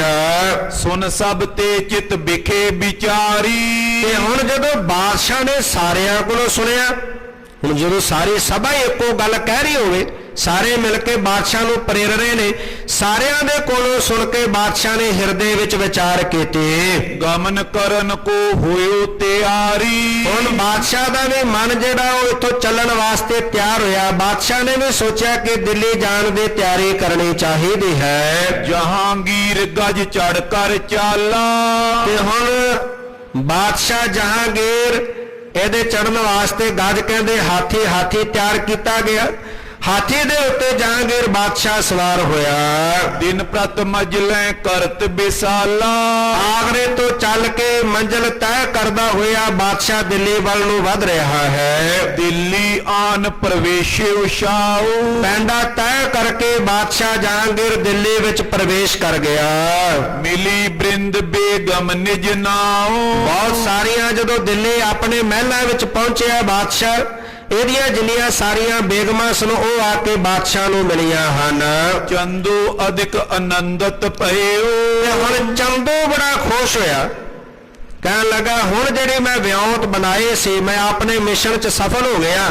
ਹੁਣ ਬਾਦਸ਼ਾਹ ਆਪਣੇ ਮਹਿਲਾਂ ਵਿੱਚ ਪਹੁੰਚ ਗਿਆ। ਇਹ ਵੇਖ ਕੇ ਚੰਦੂ ਬੜਾ ਖੁਸ਼ ਹੋਇਆ। ਗੁਰੂ ਬਿਰਤੰਤ ਬਿਸਰ ਅਬ ਗਇਓ। ਕਹਿਣ ਲੱਗਾ ਹੁਣ ਗੁਰੂ ਸਾਹਿਬ ਜੀ ਦੇ ਬਾਬਤ ਬਾਦਸ਼ਾਹ ਭੁੱਲ ਜਾਵੇਗਾ, ਹੁਣ ਕਦੇ ਵੀ ਗੁਰੂ ਸਾਹਿਬ ਜੀ ਨੂੰ ਯਾਦ ਨਹੀਂ ਕਰੇਗਾ। ਦੁਰਗ ਗਵਾਲੀਅਰ ਛੋੜਿਓ ਦੂਰ। ਗਵਾਲੀਅਰ ਦਾ ਕਿਲਾ ਹੁਣ ਬਹੁਤ ਦੂਰ ਰਹਿ ਗਏ। ਗਵਾਲੀਅਰ ਦਾ ਕਿਲਾ ਹੁਣ ਦਿੱਲੀ ਤੋਂ ਬਹੁਤ ਦੂਰ ਹੈ। ਉਹਨੇ ਕਰ ਹੈ ਜ਼ਿਕਰ ਹਜ਼ੂਰ। ਹੁਣ ਕੋਈ ਵੀ ਹਜ਼ੂਰ ਬਾਦਸ਼ਾਹ ਦੇ ਕੋਲ ਗੁਰੂ ਸਾਹਿਬ ਜੀ ਦਾ ਜ਼ਿਕਰ ਨਹੀਂ ਕਰੇਗਾ। ਗੁਰੂ ਕੈਦੀਨ ਮੈਂ ਪਰ ਗਇਓ। ਹੁਣ ਗੁਰੂ ਹਰਗੋਬਿੰਦ ਉਹ ਗਵਾਲੀਅਰ ਦੇ ਕਿਲੇ ਵਿੱਚ ਕੈਦੀਆਂ ਵਿੱਚ ਪੈ ਗਿਆ। ਕੈਦੀਆਂ ਵਿੱਚ ਮਿਲ ਕੇ ਉਹ ਵੀ ਇੱਕ ਕੈਦੀ ਦੀ ਤਰ੍ਹਾਂ ਹੋ ਗਿਆ ਹੈ। ਮਰੇ ਤਾਂ ਹੀ ਰਿਪਮਮ ਛਇਓ। ਕਹਿਣ ਲੱਗਾ ਹੁਣ ਉੱਥੇ ਮਰੇਗਾ, ਮੇਰਾ ਵੱਡਾ ਵੈਰੀ ਹੈ, ਉਹ ਉੱਥੇ ਉਹਦੀ ਮੌਤ ਹੋਵੇਗੀ, ਉਹਨੂੰ ਗਵਾਲੀਅਰ ਦੇ ਕਿਲੇ ਵਿੱਚੋਂ ਬਾਹਰ ਨਹੀਂ ਆ ਸਕੇਗਾ। ਪੀਰਨ ਹੇਤ ਸ਼ੀਰਨੀ ਆਨ। ਹੁਣ ਪੀਰਾਂ ਦੇ ਲਈ ਸ਼ੇਰਨੀ ਚੜਾਉਂਦਾ ਫਿਰਦਾ। ਇਸਲਾਮ ਜਗਤ ਦੇ ਅੰਦਰ ਜਦੋਂ ਕੋਈ ਖੁਸ਼ੀ ਦਾ ਕਾਰਜ ਹੋਵੇ ਤੇ ਉੱਥੇ ਜਿਹੜਾ ਮਿੱਠਾ ਕੋਈ ਮਠਿਆਈ ਚੜਾਈ ਜਾਂਦੀ ਉਹਨੂੰ ਸ਼ੇਰਨੀ ਕਿਹਾ ਜਾਂਦਾ। ਤੇ ਇਹ ਵੀ ਹੁਣ ਪੀਰਾਂ ਤੇ ਜਾ ਕੇ ਸ਼ੀਰਨੀਆਂ ਚੜਾਉਂਦਾ ਫਿਰਦਾ ਹੈ। ਤੁਰਕ ਸਮੀਪ ਦਰੂਦ ਬਖਾਨ। ਤੇ ਇਹ ਸ਼ੇਰਨੀ ਦਰੂਦ ਪੜ੍ਹ ਕੇ ਚੜਾਈ ਜਾਂਦੀ ਹੈ।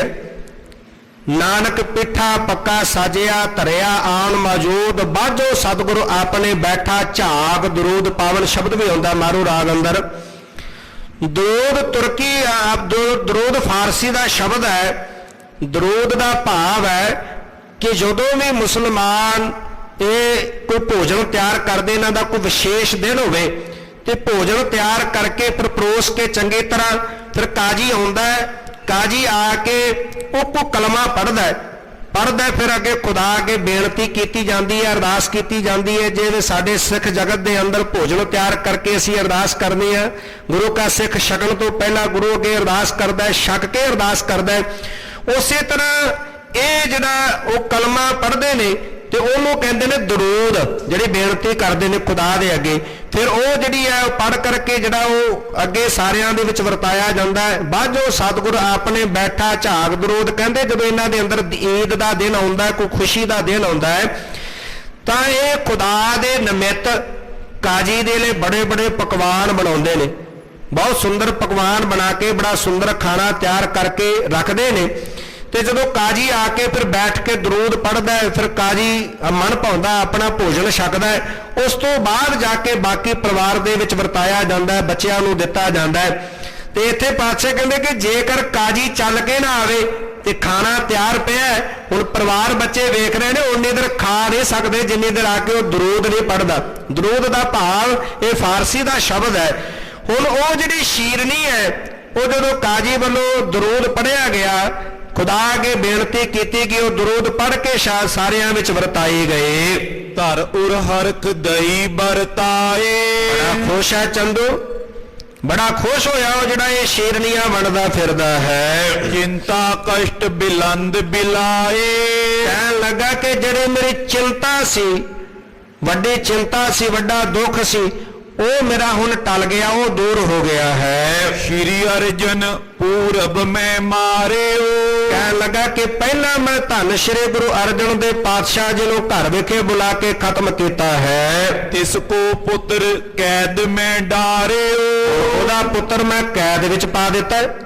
ਪਹਿਲਾਂ ਗੁਰੂ ਅਰਜਨ ਦੇਵ ਜੀ ਨੂੰ ਸ਼ਹੀਦ ਕੀਤਾ ਤੇ ਉਸ ਤੋਂ ਬਾਅਦ ਉਹਦਾ ਪੁੱਤਰ ਸੀ ਸ਼੍ਰੀ ਹਰਗੋਬਿੰਦ ਜੀ, ਉਹਨਾਂ ਨੂੰ ਮੈਂ ਕੈਦ ਵਿੱਚ ਗਵਾਲੀਅਰ ਦੇ ਕਿਲੇ ਵਿੱਚ ਕੈਦ ਕਰ ਦਿੱਤਾ ਹੈ। ਅਬ ਸੁਖ ਨੀਂਦ ਸੋਵ ਨੋ ਕਰੋ। ਹੁਣ ਮਨ ਅੰਦਰ ਗਿਣਤੀਆਂ ਗਿਣਦਾ, ਵਿਚਾਰਾਂ ਕਰਦਾ, ਖੁਸ਼ ਆ, ਕਹਿੰਦਾ ਹੁਣ ਮੈਂ ਸੁੱਖ ਦੀ ਨੀਂਦ ਸੌਵਾਂਗਾ। ਪਰ ਇਹ ਨਹੀਂ ਪਤਾ ਕਿ ਮੇਰੇ ਹੁਣ ਪੁੱਠੇ ਦਿਨ ਉਹ ਗਿਣਤੀ ਸ਼ੁਰੂ ਹੋ ਚੁੱਕੀ ਹੈ, ਉਹ ਪਾਪ ਦਾ ਘੜਾ ਭਰ ਚੁੱਕਾ ਹੈ, ਮੇਰਾ ਸਮਾਂ ਨੇੜੇ ਆਣ ਪਹੁੰਚਿਆ, ਉਹਦੇ ਬਾਬਤ ਨਹੀਂ ਜਾਣਦਾ। ਕਹਿਣ ਲੱਗਾ ਹੁਣ ਗੁਰੂ ਜੀ ਗਵਾਲੀਅਰ ਦੇ ਕਿਲੇ ਵਿੱਚ ਕੈਦ ਨੇ, ਹੁਣ ਮੈਂ ਸੁੱਖ ਦੀ ਨੀਂਦ ਸੌਵਾਂਗਾ। ਸਭ ਪੀਰਨ ਕੇ ਪੱਗ ਸਿਰ ਧਰੋ। ਹੁਣ ਸਾਰੇ ਪੀਰ ਮਨਾਉਂਦਾ ਫਿਰਦਾ, ਕਹਿੰਦਾ ਮੈਂ ਸਾਰਿਆਂ ਪੀਰਾਂ ਦੇ ਜਾ ਕੇ ਉਹਨਾਂ ਦੇ ਕਦਮਾਂ ਦੇ ਵਿੱਚ ਆਪਣਾ ਸਿਰ ਰੱਖਾਂਗਾ। ਕਰੀ ਮਦਦ ਮੇਰੀ ਬਲ ਲਾਏ। ਬੜਾ ਬਲ ਲਾ ਕੇ ਬੜੇ ਤਾਕਤ ਦੇ ਨਾਲ ਇਹਨਾਂ ਪੀਰਾਂ ਨੇ ਮੇਰੀ ਮਦਦ ਕੀਤੀ ਹੈ। ਤਿਮ ਕੈ ਮੂਰਖ ਅਧਿਕ ਮਨਾਏ। ਇਸ ਪ੍ਰਕਾਰ ਦੇ ਨਾਲ ਕਹਿ ਕੇ ਮੂਰਖ ਚੰਦੋ ਪੀਰਾਂ ਨੂੰ ਮਨਾਉਂਦਾ ਫਿਰਦਾ ਹੈ। ਇਸ ਪ੍ਰਕਾਰ ਦਿਨ ਕਿਤਕ ਬਿਤਾਏ। ਇਸ ਪ੍ਰਕਾਰ ਦੇ ਨਾਲ ਕਈ ਦਿਨ ਦਾ ਸਮਾਂ ਚੰਦੋ ਨੇ ਬਤੀਤ ਕੀਤਾ ਪੀਰਾਂ ਦੇ ਉੱਤੇ ਸ਼ੀਰਨੀਆਂ ਵੰਡ ਕੇ। ਪੀਰਾਂ ਨੂੰ ਮਨਾਉਂਦਿਆਂ ਹੋਇਆਂ ਕਈ ਦਿਨ ਜਿਹੜੇ ਹਨ ਚੰਦੂ ਨੇ ਬਤੀਤ ਕੀਤੇ ਹਨ। ਨੈ ਗੁਰ ਸਿਮਰਿਓ ਨਹੀਂ ਬੁਲਾਏ। ਇਧਰੋਂ ਬਾਦਸ਼ਾਹ ਜਹਾਂਗੀਰ ਨੇ ਨਾ ਗੁਰੂ ਸਾਹਿਬ ਜੀ ਨੂੰ ਯਾਦ ਕੀਤਾ ਤੇ ਨਾ ਹੀ ਗੁਰੂ ਸਾਹਿਬ ਜੀ ਨੂੰ ਬੁਲਾਇਆ ਹੈ। ਤਬ ਸਿੱਖਨ ਅਜ਼ਮਤ ਕੋ ਜਤਨ। ਹੁਣ ਇਧਰੋਂ ਜਿਹੜਾ ਸਿੱਖਾਂ ਨੇ ਸਲਾਹ ਮਸ਼ਵਰਾ ਕੀਤਾ ਸੀ ਬਾਬਾ ਬੁੱਢਾ ਜੀ ਦੇ ਨਾਲ ਮਿਲ ਕੇ, ਉਹ ਹੁਣ ਜਿਹੜਾ ਯਤਨ ਹੈ ਅਜ਼ਮਤ ਵਿਖਾਉਣ ਦਾ ਉਹ ਯਤਨ ਕਰਨ ਲੱਗੇ। ਕਰਤ ਪਏ ਸ਼ਤਰੂ ਕੋ ਹਤਨ। ਸ਼ਤਰੂ ਦੁਸ਼ਮਣ ਨੂੰ ਮਾਰਨ ਦੇ ਲਈ, ਦੁਸ਼ਮਣ ਨੂੰ ਡਰ ਦੇਣ ਦੇ ਲਈ ਜਿਹੜਾ ਇਹ ਉਪਾਅ ਇਹ ਯਤਨ ਕਰਨ ਲੱਗੇ। ਇਸ ਪ੍ਰਕਾਰ ਹੀ ਦਿਵਸ ਬਿਤਾਵਾ। ਹੁਣ ਦਿੱਲੀ ਪਹੁੰਚ ਚੁੱਕੇ ਨੇ ਭਾਈ ਜੇਠਾ ਜੀ, ਭਾਈ ਪ੍ਰਾਣਾ ਜੀ। ਦਿੱਲੀ ਪਹੁੰਚ ਕੇ ਦਿਨ ਦਾ ਸਮਾਂ ਸੀ, ਉਹ ਦਿਨ ਦਾ ਸਮਾਂ ਇਹਨਾਂ ਨੇ ਬਾਹਰ ਰਹਿ ਕੇ ਬਤੀਤ ਕੀਤਾ ਹੈ। ਜਾਮਨ ਪਈ ਤਿਮਰ ਕੋ ਛਾਵਾ। ਹੁਣ ਰਾਤ ਦਾ ਸਮਾਂ ਹੋਣ ਲੱਗਾ, ਚਾਰੇ ਪਾਸੇ ਹਨੇਰਾ ਜਿਹੜਾ ਸੀ ਉਹ ਛਾਣ ਲੱਗਾ। ਲਿਓ ਪਿਰਾਣਾ ਜੇਠੇ ਸੰਗ। ਤੇ ਭਾਈ ਪ੍ਰਾਣਾ ਜੀ ਨੇ ਭਾਈ ਜੇਠੇ ਨੂੰ ਆਪਣੇ ਨਾਲ ਲਿਆ। ਦਾਰੁਨ ਬਨੇ ਕਿਹਰੀ ਅੰਗ। ਤੇ ਸ਼ੇਰ ਦਾ ਰੂਪ ਇਹਨਾਂ ਨੇ ਧਾਰਨ ਕਰ ਲਿਆ ਦੋਵਾਂ ਨੇ। ਭਾਈ ਜੇਠਾ ਤੇ ਭਾਈ ਪ੍ਰਾਣਾ ਜੀ ਨੇ ਜਦੋਂ ਵੇਖਿਆ ਹੁਣ ਰਾਤ ਹੋ ਗਈ, ਹਨੇਰਾ ਹੋ ਗਿਆ, ਹੁਣ ਇਹ ਸਮਾਂ ਰਾਤ ਦਾ ਵੇਖ ਕਰਕੇ ਦੋਵਾਂ ਨੇ ਜਿਹੜਾ ਹੈ ਉਹ ਭਿਆਨਕ ਸ਼ੇਰ ਦਾ ਰੂਪ ਧਾਰਨ ਕੀਤਾ ਹੈ। ਆਗੇ ਦਿੱਲੀ ਪੁਰ ਮੈਂ ਛਾਓ। ਉਧਰ ਹੁਣ ਦਿੱਲੀ ਦੇ ਵਿੱਚ ਬਾਦਸ਼ਾਹ ਜਹਾਂਗੀਰ ਬਿਕਮ ਵਿਸਾਲ ਦੁਰਗ ਕੇ ਮਾਉ ਜਿੱਥੇ ਇਹਦਾ ਕਿਲਾ ਸੀ, ਜਿਸ ਕਿਲੇ ਦੇ ਅੰਦਰ ਇਹਨੇ ਪ੍ਰਵੇਸ਼ ਕੀਤਾ ਹੋਇਆ ਸੀ, ਬੜਾ ਭਿਆਨਕ ਉਹਦਾ ਰਸਤਾ ਸੀ, ਬੜਾ ਭਰਮਾਉਣ ਵਾਲਾ, ਬੜਾ ਭਟਕਣਾ ਵਾਲਾ, ਵਿੰਗਾ ਟੇਢਾ ਉੱਚਾ ਨੀਵਾ ਉਹਦਾ ਰਸਤਾ ਸੀ। ਛੇਤੀ ਕੀਤਾ ਉੱਥੇ ਕੋਈ ਪਹੁੰਚ ਨਹੀਂ ਸਕਦਾ, ਜੇ ਕੋਈ ਚਲਾ ਜਾਏ ਵਾਪਸ ਨਹੀਂ ਸੀ ਆ ਸਕਦਾ। ਐਸਾ ਜਿਹੜਾ ਉਹ ਦਿੱਲੀ ਦੇ ਵਿੱਚ ਬਾਦਸ਼ਾਹ ਦਾ ਵਿਸ਼ਾਲ ਕਿਲਾ ਸੀ। ਰੰਗ ਮਹਿਲ ਚਾਮੀ ਕਰ ਕੇਰਾ ਹੁਣ ਉਸ ਕਿਲੇ ਦੇ ਅੰਦਰ ਜਿੱਥੇ ਬਾਦਸ਼ਾਹ ਰੁਕਦਾ ਸੀ ਜਹਾਂਗੀਰ, ਜਿੱਥੇ ਠਹਿਰਦਾ ਸੀ, ਨਿਵਾਸ ਸੀ, ਉਹਦੇ ਅੰਦਰ ਇੱਕ ਸੋਨੇ ਦਾ ਜਿਹੜਾ ਸ਼ੀਸ਼ ਮਹਿਲ ਬਣਾਇਆ ਹੋਇਆ ਸੀ। ਤਿਸੇ ਅੰਤਰ ਪਰੇ ਅੰਕ ਬਡੇਰਾ ਉਹ ਸੋਨੇ ਦੇ ਸ਼ੀਸ਼ ਮਹਿਲ ਦੇ ਅੰਦਰ ਇੱਕ ਬੜਾ ਸੋਹਣਾ ਸੁੰਦਰ ਵੱਡਾ ਜਿਹੜਾ ਪਲੰਗ ਸੀ ਉਹ ਡਾਇਆ ਹੋਇਆ ਸੀ। ਚੌਦਿਸ਼ ਵਿਖੇ ਮਹਾ ਤਕਰਾਈ ਤੇ ਚਾਰੇ ਪਾਸਿਆਂ ਜਿੱਥੇ ਬਾਦਸ਼ਾਹ ਦਾ ਨਿਵਾਸ ਸੀ, ਜਿੱਥੇ ਬਾਦਸ਼ਾਹ ਠਹਿਰਦਾ ਸੀ, ਰੁਕਦਾ ਸੀ, ਉਹਦੇ ਚਾਰੇ ਪਾਸੇ ਬਹੁਤ ਵੱਡੇ ਤਕੜਾਏ ਕੀਤੇ ਫੌਜਾਂ ਲੱਗੀਆਂ ਹੋਈਆਂ ਸਨ। ਜਾਗੇ ਨਰ ਨਾਰੀ ਸਮੁਦਾਈ ਜਿਹੜੇ ਉੱਥੇ ਪਹਿਰੇਦਾਰ ਸਨ, ਡਿਊਟੀ ਦੇਣ ਵਾਲੇ, ਉਹ ਸਾਰੇ ਬੜੇ ਸੁਚੇਤ ਹੋ ਕੇ ਖੜੇ ਜਾਗ ਰਹੇ ਸਨ। ਪੂਰਨ ਬੁਰਜਨ ਨੇਰੇ ਨੇਰੇ ਦਰਵਾਜ਼ੇ ਤੇ ਬੁਰਜੀਆਂ ਦੇ ਨੇੜੇ ਨੇੜੇ ਰਹੇ ਪਾਰੂ ਗਿਰਦ ਕਨੇਰੇ ਉਹਨਾਂ ਦੇ ਚਾਰ ਛਪੇਰੇ ਦਰਵਾਜ਼ਿਆਂ ਤੇ ਪਹਿਰੇਦਾਰ ਖੜੇ ਨੇ, ਜਿੱਥੇ ਬੁਰਜੀਆਂ ਨੇ ਉੱਥੇ ਪਹਿਰੇਦਾਰ ਖੜੇ ਨੇ, ਨੇੜੇ ਤੇੜੇ ਚਾਰੇ ਪਾਸੇ ਬਹੁਤ ਤਗੜਾ ਪਹਿਰਾ ਲੱਗਾ ਹੋਇਆ ਹੈ। ਜਹਾਂਗੀਰ ਸੁਖ ਸੋ ਪਰਸੋਆ ਤੇ ਹੁਣ ਜਹਾਂਗੀਰ ਬਾਦਸ਼ਾਹ ਉਧਰ ਆਪਣੇ ਸੋਨੇ ਦੇ ਮਹਾਲੇ ਵਿੱਚ ਸੋਹਣੇ ਸੁੰਦਰ ਪਲੰਗ ਦੇ ਉੱਤੇ ਚਾਰੇ ਪਾਸੇ ਤਗੜਾ ਪਹਿਰਾ ਲਵਾ ਕੇ ਬੜੇ ਸੁੱਖ ਦੇ ਨਾਲ ਸੁੱਤਾ ਹੋਇਆ ਹੈ। ਜਾਏ ਦੋ ਸਿੱਖਨ ਤਬ ਜੋਆ ਤੇ ਹੁਣ ਦੋਵਾਂ ਸਿੱਖਾਂ ਨੇ ਭਾਈ ਪ੍ਰਾਣਾ ਤੇ ਭਾਈ ਜੇਠਾ, ਜਿਨ੍ਹਾਂ ਨੇ ਸ਼ੇਰ ਦਾ ਰੂਪ ਧਾਰਨ ਕੀਤਾ, ਇਹਨਾਂ ਦੋਵਾਂ ਨੇ ਜਾ ਕੇ ਬਾਦਸ਼ਾਹ ਨੂੰ ਜਦੋਂ ਵੇਖਿਆ, ਬਾਦਸ਼ਾਹ ਬੜਾ ਸੁੱਖ ਦੇ ਨਾਲ ਸੌ ਰਿਹਾ ਹੈ। ਨੈ ਕੋ ਦੇਖ ਸਕਿਓ ਜਬ ਗਏ ਜਦੋਂ ਭਾਈ ਪ੍ਰਾਣਾ ਤੇ ਭਾਈ ਜੇਠਾ ਜੀ ਸ਼ੇਰ ਦਾ ਰੂਪ ਧਾਰਨ ਕਰਕੇ ਉੱਥੋਂ ਲੰਘੇ ਤੇ ਇਹਨਾਂ ਦੋਵਾਂ ਨੂੰ ਵੀ ਕੋਈ ਵੇਖ ਨਹੀਂ ਸਕਿਆ। ਭੀਮ ਸ਼ੇਰ ਕੇ ਤਨ ਧਰ ਲਏ ਬੜੇ ਭਿਆਨਕ ਸ਼ੇਰ ਦਾ ਰੂਪ ਇਹਨਾਂ ਦੋਵਾਂ ਨੇ ਧਾਰਨ ਕਰ ਲਿਆ। ਦੀਰਘ ਦਾਤ ਬਿਸਦ ਦਰਸ਼ਨ ਤੇ ਚਿੱਟੇ ਚਿੱਟੇ ਵੱਡੇ ਵੱਡੇ ਬੜੇ ਭਿਆਨਕ ਤਿੱਖੇ ਦੰਦ ਇਹਨਾਂ ਦੇ ਨਜ਼ਰ ਆਉਂਦੇ ਹਨ। ਲਾਂਗੁਲ ਸਟਾ ਝਟਕ ਪਟਕਨ ਤੇ ਗਰਦਨ ਦੇ ਪੂਛ ਦੇ ਜਿਹੜੇ ਵਾਲ ਨੇ ਉਹ ਪਟਕ ਪਟਕ ਕੇ ਜਿਹੜੇ ਝਟਕ ਝਟਕ ਕੇ ਜ਼ਮੀਨ ਤੇ ਸੁੱਟਦੇ ਹਨ। ਤੀਖਨ ਨਖ ਅਰ ਆਂਖਨ ਲਾਲ ਹੁਣ ਇਹਨਾਂ ਦੇ ਬੜੇ ਤਿੱਖੇ ਨਹੁੰ, ਅੱਖਾਂ ਇਹਨਾਂ ਦੀਆਂ ਲਾਲ, ਐਸਾ ਭਿਆਨਕ ਸ਼ੇਰ ਦਾ ਰੂਪ ਬਣਾਇਆ ਹੈ। ਬਦਨ ਪਸਾਰ ਵਿਸਾਲ ਕਰਾਲ ਤੇ ਮੂੰਹ ਜਿਹੜੇ ਇਹਨਾਂ ਨੇ ਬੜੇ ਬੜੇ ਚੌੜੇ ਕਰ ਲਏ, ਮੰਨੋ ਭਿਆਨਕ ਸ਼ੇਰ ਬੱਬਰ ਸ਼ੇਰ ਦਾ ਜਿਵੇਂ ਮੂੰਹ ਬਹੁਤ ਵੱਡਾ ਹੁੰਦਾ ਹੈ, ਇਸ ਤਰ੍ਹਾਂ ਦੇ ਨਾਲ ਬੜੇ ਵੱਡੇ ਚੌੜੇ ਮੂੰਹ ਕਰ ਲਏ ਤੇ ਬੜਾ ਜਿਹੜਾ ਵਿਕਰਾਲ ਜਿਹੜਾ ਉਹ ਰੂਪ ਇਹਨਾਂ ਨੇ ਬਣਾਇਆ ਹੈ। ਆਦੀ ਰਾਤ ਸ਼ਾ ਟਿਕ ਗਏ ਅੱਧੀ ਰਾਤ ਦਾ ਸਮਾਂ ਹੋ ਗਿਆ, ਐਸਾ ਰੂਪ ਬਣਾ ਕੇ ਦੋਵੇਂ ਜਣੇ ਬਾਦਸ਼ਾਹ ਦੇ ਕੋਲ ਗਏ। ਤਬੇ ਉਦਰ ਪਰ ਦੋਏ ਪਦ ਦਏ ਦੋਵਾਂ ਨੇ ਜਾ ਕੇ ਦੋ ਪੈਰ ਆਪਣੇ ਜਿਹੜੇ ਨੇ ਉਹ ਬਾਦਸ਼ਾਹ ਦੇ ਛਾਤੀ ਤੇ ਰੱਖ ਦਿੱਤੇ। ਬਾਦਸ਼ਾਹ ਜਿੱਥੇ ਆਪਣੇ ਮਹਿਲਾਂ ਦੇ ਵਿੱਚ ਪਲੰਗ ਤੇ ਬੜਾ ਸੁੱਖ ਦੇ ਨਾਲ ਸੁੱਤਾ ਬੇਫਿਕਰੀ ਨੀਂਦ ਵਿੱਚ, ਹੁਣ ਦੋਵੇਂ ਉੱਥੇ ਪਹੁੰਚ ਕੇ ਦੋਵਾਂ ਨੇ ਇੱਕ ਇੱਕ ਆਪਣਾ ਪੈਰ, ਦੋਵੇਂ ਪੈਰ ਬਾਦਸ਼ਾਹ ਦੀ ਛਾਤੀ ਦੇ ਉੱਤੇ ਰੱਖ ਦਿੱਤੇ। ਸ਼ਾਹ ਅਚਾਨਕ ਆਂਖ ਉਗਾਰੀ ਤੇ ਹੁਣ ਬਾਦਸ਼ਾਹ ਦੇ ਇੱਕਦਮ ਅਚਾਨਕ ਖੁੱਲੇ, ਕਿਉਂਕਿ ਬੜਾ ਬੇਫਿਕਰ ਹੋ ਕੇ ਸੁੱਖ ਦੀ ਨੀਂਦ ਵਿੱਚ ਸੁੱਤਾ ਹੋਇਆ ਸੀ। ਤੇ ਜਦੋਂ ਦੋਵਾਂ ਨੇ ਇੱਕ ਇੱਕ ਪੈਰ, ਦੋ ਪੈਰ ਉਹਦੀ ਛਾਤੀ ਤੇ ਰੱਖੇ ਤੇ ਪੈਰ ਛਾਤੀ ਤੇ ਰੱਖਦਿਆਂ ਬਾਦਸ਼ਾਹ ਦੀ ਅੱਖ ਖੁੱਲੇ, ਅੱਖ ਖੋਲ ਕੇ ਵੇਖਦਾ ਹੈ। ਦੇਖ ਕੇਰੀ ਦਾਰੁਨ ਭਾਰੀ ਦੇਖਿਆ ਕਿ ਦੋ ਸ਼ੇਰ ਮੇਰੇ ਛਾਤੀ ਤੇ ਖੜੇ ਨੇ ਤੇ ਦੋ ਸ਼ੇਰ ਵੇਖ ਕੇ ਬਾਦਸ਼ਾਹ ਬੜਾ ਡਰਿਆ। ਹਾਏ ਹਾਏ ਡਰ ਧਾਰ ਉਚਾਰੇ ਬੜਾ ਡਰ ਧਾਰਨ ਕਰਕੇ ਕਹਿੰਦਾ ਹਾਏ ਹਾਏ ਸ਼ੇਰ ਆ ਗਏ। ਇਹੋ ਬੜਾ ਘਬਰਾਇਆ ਹੋਇਆ, ਬੜਾ ਡਰਦਾ ਹੋਇਆ ਜਿਹੜਾ ਜਹਾਂਗੀਰ ਬਾਦਸ਼ਾਹ ਉਹ ਕਹਿਣ ਲੱਗਾ, ਪੁਕਾਰਨ ਲੱਗਾ ਉੱਚੀ ਉੱਚੀ, ਸਾੜ ਸਤੀ ਏ ਆਈ ਵਿਚਾਰੇ ਹੁਣ ਵਿਚਾਰਦਾ ਕਹਿੰਦਾ ਹੁਣ ਆਈ ਹੈ ਸਾੜ ਸਤੀ। ਇਹ ਸਾੜ ਸਤੀ ਤੋਂ ਪਹਿਲਾਂ ਮੈਂ ਬਚਿਆ ਰਿਹਾ, ਹੁਣ ਅਸਲ ਵਿੱਚ ਸਾੜ ਸਤੀ ਮੇਰੇ ਤੇ ਚੜ ਕੇ ਆਈ ਹੈ। ਇਸ ਡਰ ਤੇ ਮੁਝ ਰਾਖਨ ਹੇਤ ਔਰ ਇਸੇ ਡਰ ਤੋਂ ਤਾਂ ਬਚਾਉਣ ਵਾਸਤੇ ਜਿਹੜੀ ਸਾੜ ਸਤੀ ਦਾ ਡਰ ਦਿੱਤਾ ਸੀ ਨਜੂਮੀ ਨੇ, ਕਹਿੰਦਾ ਪਹਿਲਾਂ ਦਾ ਸਮਾਂ ਠੀਕ ਲੰਘ ਗਿਆ, ਹੁਣ ਸਾੜ ਸਤੀ ਤਾਂ ਹੁਣ ਆਈ ਹੈ ਤੇ ਇਸੇ ਡਰ ਤੋਂ ਬਚਾਉਣ ਦੇ ਵਾਸਤੇ ਜਾਪ ਕਰਤ ਗੁਰ ਕਿਰਪਾ ਨਿਕੇਤ। ਕਿਰਪਾ ਦੇ ਘਰ ਧੰਨ ਗੁਰੂ ਹਰਗੋਬਿੰਦ ਸਾਹਿਬ ਪਾਤਸ਼ਾਹ ਜੀ ਗਵਾਲੀਅਰ ਦੇ ਕਿਲੇ ਦੇ ਵਿੱਚ ਜਿਹੜਾ ਹੈ ਉਹ ਓਲਾ ਪਾਕ ਦਾ ਜਾਪ ਕਰਦੇ ਹਨ। ਇਮ ਉਰ ਸਿਮਰਤ ਡਰਿਓ ਬਿਲੰਦ। ਤੇ ਹੁਣ ਇਸ ਤਰ੍ਹਾਂ ਦੇ ਨਾਲ ਸਿਮਰਦਾ ਹੋਇਆ ਜਿਹੜਾ ਬੜਾ ਇਹ ਜਹਾਂਗੀਰ ਬਾਦਸ਼ਾਹ ਡਰਿਆ ਹੋਇਆ ਹੈ। ਉਚਰੇ ਨਾਮ ਸ਼੍ਰੀ ਹਰ ਗੋਬਿੰਦ। ਬੜਾ ਭੈਭੀਤ ਹੋਇਆ, ਬੜਾ ਡਰਿਆ ਹੋਇਆ ਸਿਮਰਦਾ ਧੰਨ ਸ਼੍ਰੀ ਹਰਗੋਬਿੰਦ ਸਾਹਿਬ ਪਾਤਸ਼ਾਹ ਜੀ ਨੂੰ ਯਾਦ ਕਰਦਾ ਹੈ।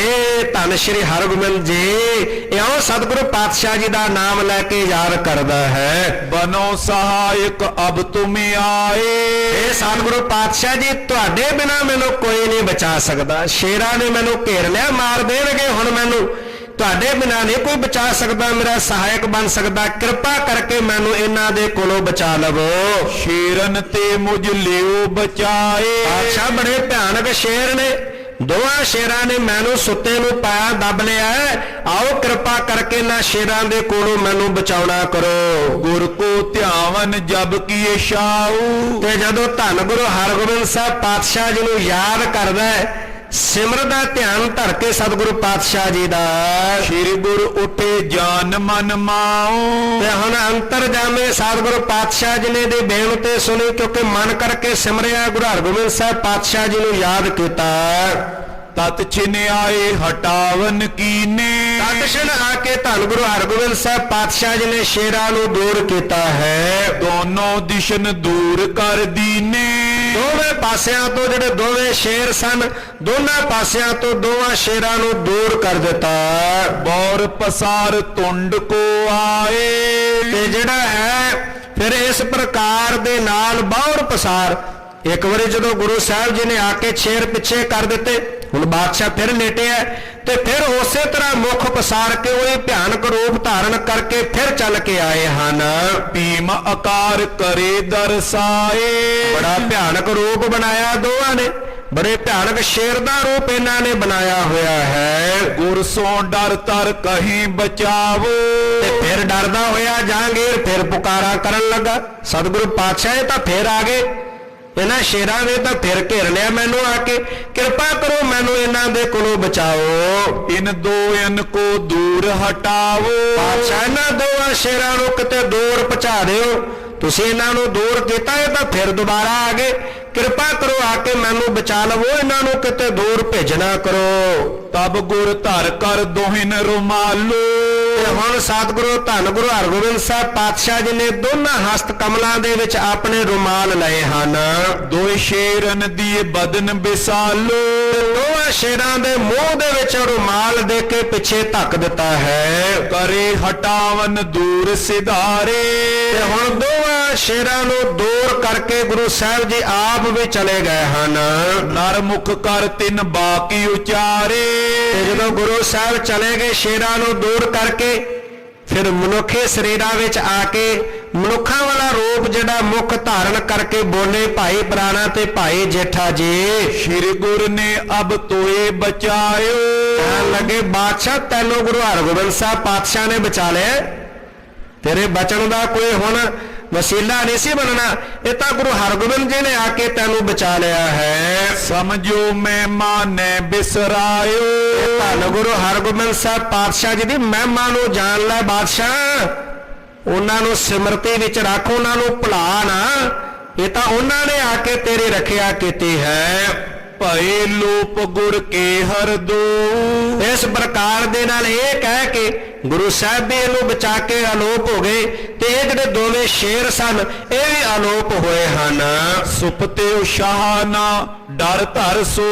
ਹੁਣ ਬਾਦਸ਼ਾਹ ਨੂੰ ਨੀਂਦ ਕਿੱਥੇ ਆਵੇ, ਬਾਦਸ਼ਾਹ ਬੜਾ ਡਰਿਆ, ਬੜਾ ਘਬਰਾਇਆ, ਹੁਣ ਇਹਦੀ ਨੀਂਦ ਕਿਤੇ ਚੱਲ ਗਈ, ਉਹਨੂੰ ਇਹ ਸਾਰੀ ਰਾਤ ਸੁੱਤਾ ਨਹੀਂ। ਜਾਗ ਜਾਮਨੀ ਜਾਮ ਗੁਜ਼ਾਰੀ। ਇੱਕ ਪੈਰ ਜਿਹੜੇ ਰਾਤ ਨੇ ਜਾਗ ਕਰਕੇ ਉਹ ਬਤੀਤ ਕੀਤੀ ਹੈ। ਭਾਈ ਪ੍ਰਭਾਤ ਸਿਮਰਗਤ ਸਾਰੀ। ਹੁਣ ਸਵੇਰ ਹੋਈ, ਸਵੇਰੇ ਹੁਣ ਜਿਹੜਾ ਕੁਝ ਇਹਦੇ ਨਾਲ ਰਾਤ ਵਾਪਰਿਆ ਉਹਨੂੰ ਚੇਤੇ ਕਰਦਾ, ਯਾਦ ਕਰਦਾ ਵੀ ਇਹ ਕਿਵੇਂ ਹੋਇਆ, ਇੰਨਾ ਭਿਆਨਕ ਸ਼ੇਰ ਮੈਨੂੰ ਆ ਕੇ ਦੱਬ ਲਿਆ, ਚਾਰੇ ਪਾਸੇ ਪਹਿਰਾ ਲੱਗਾ। ਉਹ ਸਾਰੇ ਰਾਤ ਵਾਲੇ ਪ੍ਰਸੰਗ ਨੂੰ, ਕਹਾਣੀ ਨੂੰ ਯਾਦ ਕਰਦਾ, ਤੇ ਯਾਦ ਕਰਕੇ ਬੜਾ ਡਰਿਆ, ਬੜਾ ਭੈ ਭੀਤ ਹੋਇਆ। ਕਿਵੇਂ ਨਜੂਮੀਆਂ ਨੂੰ ਬੁਲਾ ਕੇ ਉਹਨਾਂ ਦੇ ਕੋਲੋਂ ਪੁੱਛਦਾ ਹੈ ਆਪਣੇ ਡਰ ਦਾ ਕਾਰਨ। ਆਪ ਜੀ ਅਗਲੇਰੇ ਪ੍ਰਕਰਨ ਅੰਦਰ ਸਰਵਨ ਕਰੋਗੇ। ਸਮੇਂ ਦੇ ਲਿਹਾਜ਼ ਨਾਲ ਇੱਥੇ ਹੀ ਪ੍ਰਕਰਨ ਨੂੰ ਸੰਕੋਚਦੇ ਹਾਂ। ਸਤਿਗੁਰੂ ਪਾਤਸ਼ਾਹ ਜੀ ਦਾ ਮਹਾਨ ਸ੍ਰੇਸ਼ਟ ਸੁਜਸ ਵਰਣਨ ਕਰਦੇ ਆ।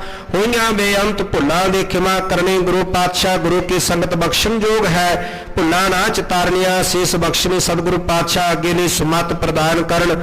ਵਾਹਿਗੁਰੂ ਵਾਹਿਗੁਰੂ